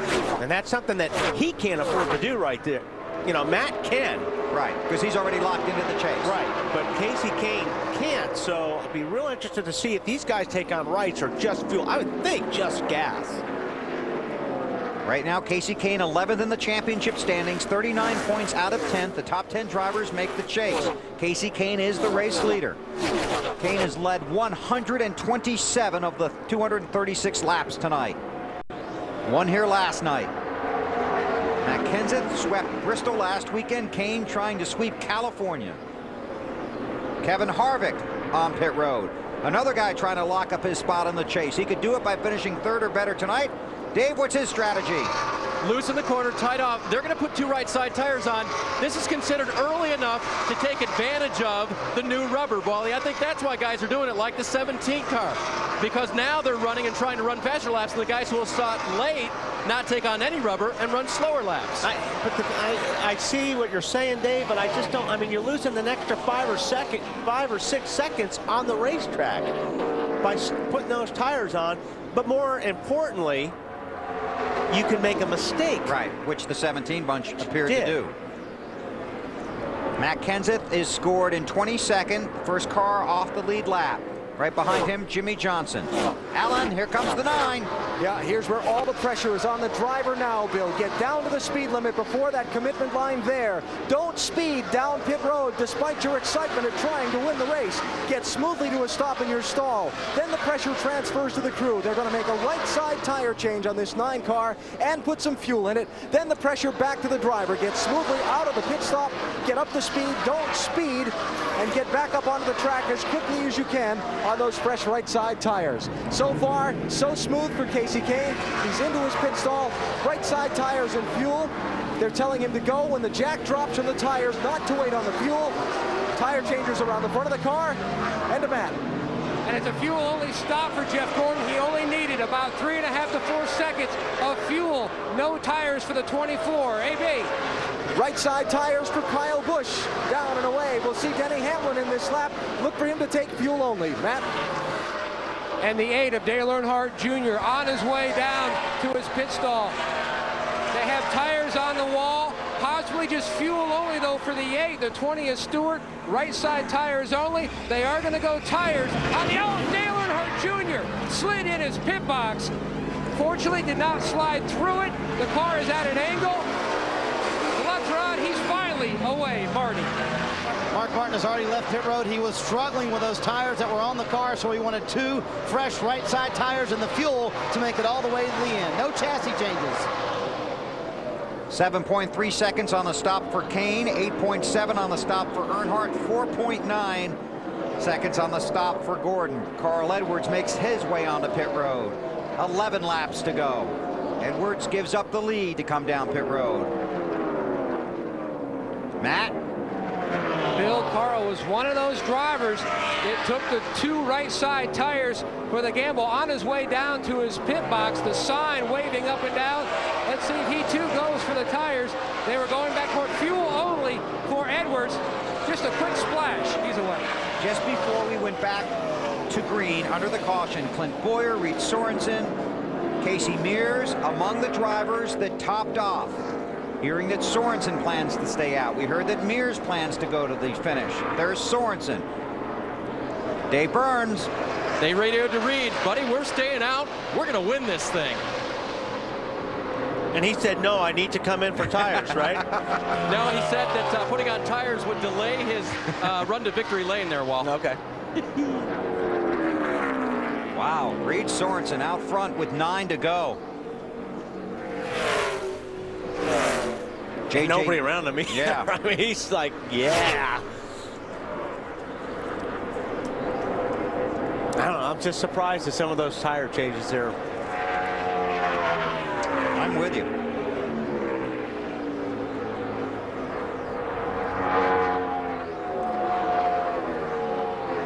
Reed Sorensen looking for his first NASCAR Nextel Cup Series win.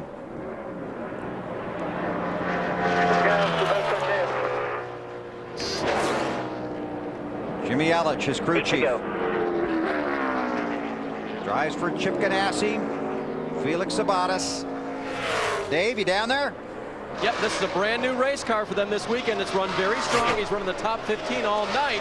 But this was a gamble that paid off on fuel. And gosh, didn't the Chip Ganassi car maybe in the Busch Series take a fuel gamble earlier this year and win? Yeah. It was the 42 of Casey Mears. Yep, I was at Chicago. Yeah, Chicagoland. Thought you were fading out on us there, Dave, but glad you're still there. Down the hole. 7 laps to go. Reed Sorensen is just 20 years old from Peachtree City, Georgia.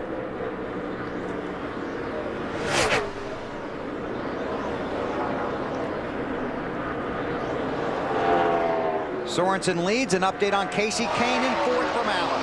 Yeah, Bill, even though he may not get the win tonight, if this fuel mileage gamble pays off for some of these other drivers, Casey Kane and his team wanted to come in here tonight, run all the laps, get a top 5 finish if they could. They got bonus points for leading and leading the most laps tonight, and they're going to finish ahead of all of those guys they are chasing in the race to the chase. So provided things go well for these next 6 laps, exactly what they needed to accomplish tonight for Casey Kane in the 9 car, even if they're disappointed at not winning. It is a great finish for them, but they're going to lose this race like they won it last night. Right, but they may not. I think these guys, it's going to be a lot closer for these guys. You think so? Yeah, than it was for him last night. Right now it's Sorensen, J.J. Yaley, and Clint Boyer running the top 3. Kane is 4th, 9.8 seconds behind Sorensen. Yeah, but he's only a 1.5 seconds behind second place Yaley. Right. So he's going to, Kane will probably pass Boyer and Yaley, who's 2nd and 3rd spot.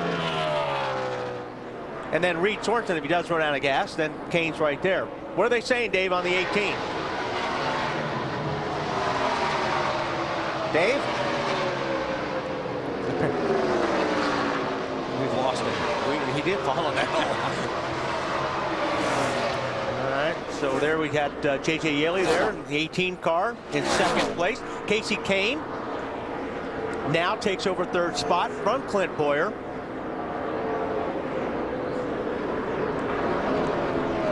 Sorensen. 4 to go this time. Now, if they told him, I don't know what they've told him, because if Save David fuel and go around. fast. Yeah, I mean, again, that's exactly right. David, they told him, okay, you got fuel, go for it, or we're just going for it. Go for it and pedal easy. Okay. Now, we've had a discussion about long gears before. What does pedal easy mean, Wally? You and your long gear. Save fuel. Save fuel, Reed. You can make it, but save some. J.J. Yaley on pit road. Sorry about that earlier. They were short, and they just stopped for a second here and threw fuel into the 18 car. Casey Kane has made his way to 2nd, as Wally said he would. And he was a second a lap faster than Reed Sorensen. That's not going to be enough, Nope, but only 3 to go. But if this guy bobbles just a little bit, Reed Sorensen, Casey Kane's going to be there to pounce, Alan. And he just came on his radio, Wally, and asked his team director, Kenny Francis, is the 41 going to make it? And Kenny's answer was, I don't know. I don't know. I just saw a car down low. I'm not sure who that was, but that could have been somebody running out of fuel. J.J. Yaley. More on Sorensen, Dave. Okay, new definition for pedaling. They said, Reed, pedaler good, pedaler big. Here comes the 9 car. I guess pedal it means drive hard. Well, you may as well, because you're not coming in. Stanley, still got 6 seconds, 2 more to go. So obviously they made a decision. They're going to run out or they're going to win this thing trying. So See if it'll pick up. Don't worry about that long gear is what I'm saying, Dave. Reed Sorensen, just 1 top 5, 5 top 10s he's out of gas. this year. He's out of gas. It's out of gas, Jimmy. And watch Casey Kane come roaring by in that red car. They gambled and lost. Casey Kane to the lead and will come to the white flag this time.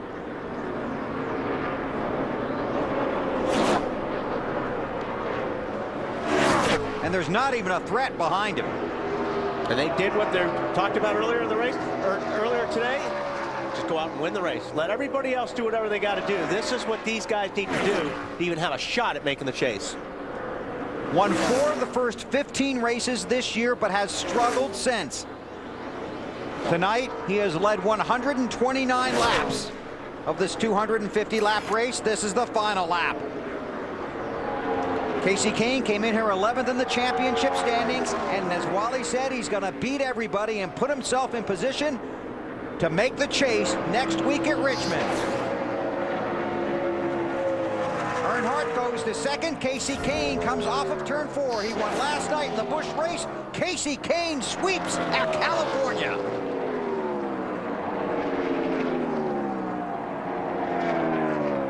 Good run for Earnhardt Jr. And Clint Boyer. Yeah, those guys.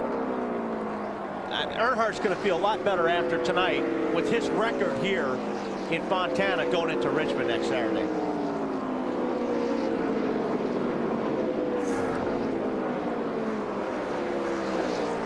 Well, those guys worked hard. See, Dale Jarrett wound up with the top 10 spot. He was another car that topped off. Unofficially, Kane 11th in the championship standings right now. 27 points out of 10. No driver clinched tonight. But Matt Kenseth has assumed the championship lead by 16 points over Jimmy Johnson. To pit road, and here is Matt Yoakum. Every win is special, but every win is important. As they put Kenny Francis, Big Tank Probus. Kenny, can you describe how important this win is for this team tonight? That's the biggest win of the year so far. You know, we got to race our way into this thing, and tell you what, the guys did a great job. Casey did an awesome job driving tonight. Just unbelievable. I don't know what to think. I don't know what to think. That's great.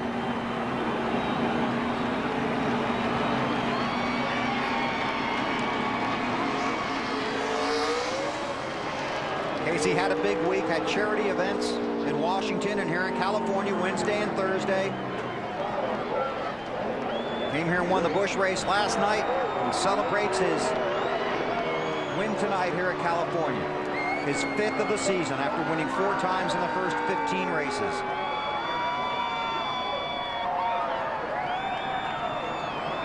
Big win for him. Big night for Ray Evernham and Evernham Motorsports.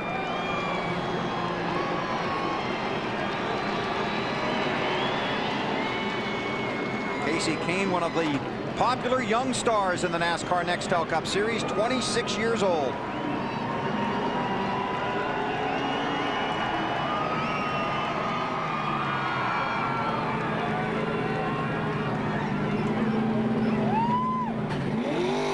He's got the checkered flag.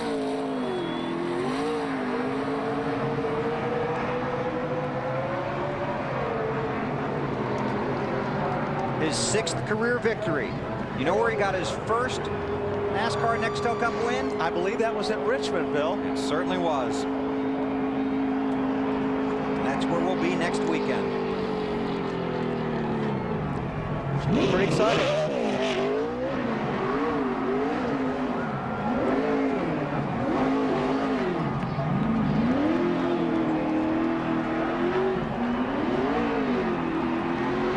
Now I know why the engine builder has a nightmare. All right. He heads for victory lane. We head down to Dave Burns. With Dale Earnhardt Jr., who has a big smile on his face after that. Glad to come out of here with second place going into Richmond. Sure, yeah. This is my best finish here, so we're glad really to get a second anywhere, but especially California, these kind of racetracks, we've really turned that around. I'm really proud of my team. My car was great. Congratulations to Casey, and maybe we won't be battling each other for the chase. Maybe we'll both make it. Unofficially 7th going into next week, Junior. I know that's not second or third, but it's a little pad. Well, hey, just good runs, no matter what. It's 1 week at a time, and having a good finish is having fun, and that's what it's all about. And I don't really get into the pressure of the chase or trying to make the chase. The pressure is trying to run good, no matter what. And I'm happy for my team. Everybody, Tony Jr. made great calls. My team did great. I can't say enough about DEI and my team. I mean, they've really done everything that they could for me this year, and I'm so proud of them. A big West Coast rebound for the 8 bunch. Matt? And Jeff Gordon unofficially will leave Fontana 4th in the championship standings. Jeff, what a drive from 25th all the way back up to 5th. Yeah, it certainly was. I hate that happened to us. We had a great car and we're in great position, and we just wanted to be safe, and we had such a good car that we were fortunate to be able to drive from the back up to the front. But I just got to thank Steve and all the guys making great calls, great pit stops on the DuPont Chevrolet Monte Carlo, and I knew that 9 car was the car to beat, and we had them in our sights at times, and I guess we should feel pretty fortunate to come home 5th. First top 5 here in 2.5 years for Jeff Gordon. Alan? And in victory lane, where Casey Kane is cooling down and getting ready to climb from his car. It's going to be a happy place here.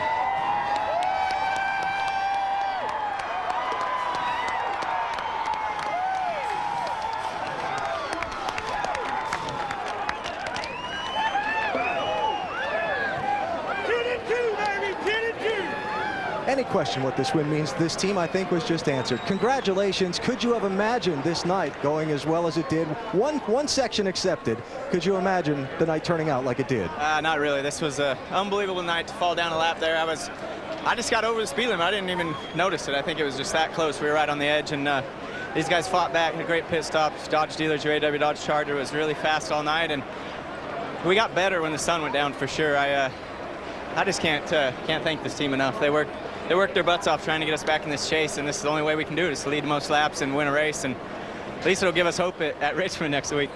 When you got the penalty and was shuffled back to 24th, was there ever a thought of, okay, it's over tonight?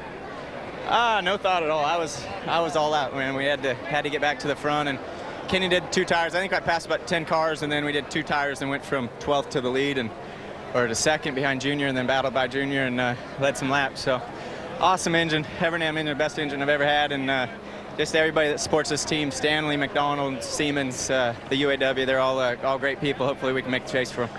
You're now 11th in points as you were, but you're now just 30 behind 10th place going to Richmond. A thought?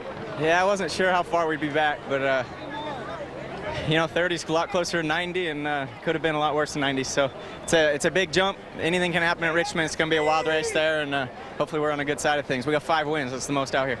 Congratulations on a great night. Thanks a lot. Casey Kane, winner tonight in California, and a huge win, Bill.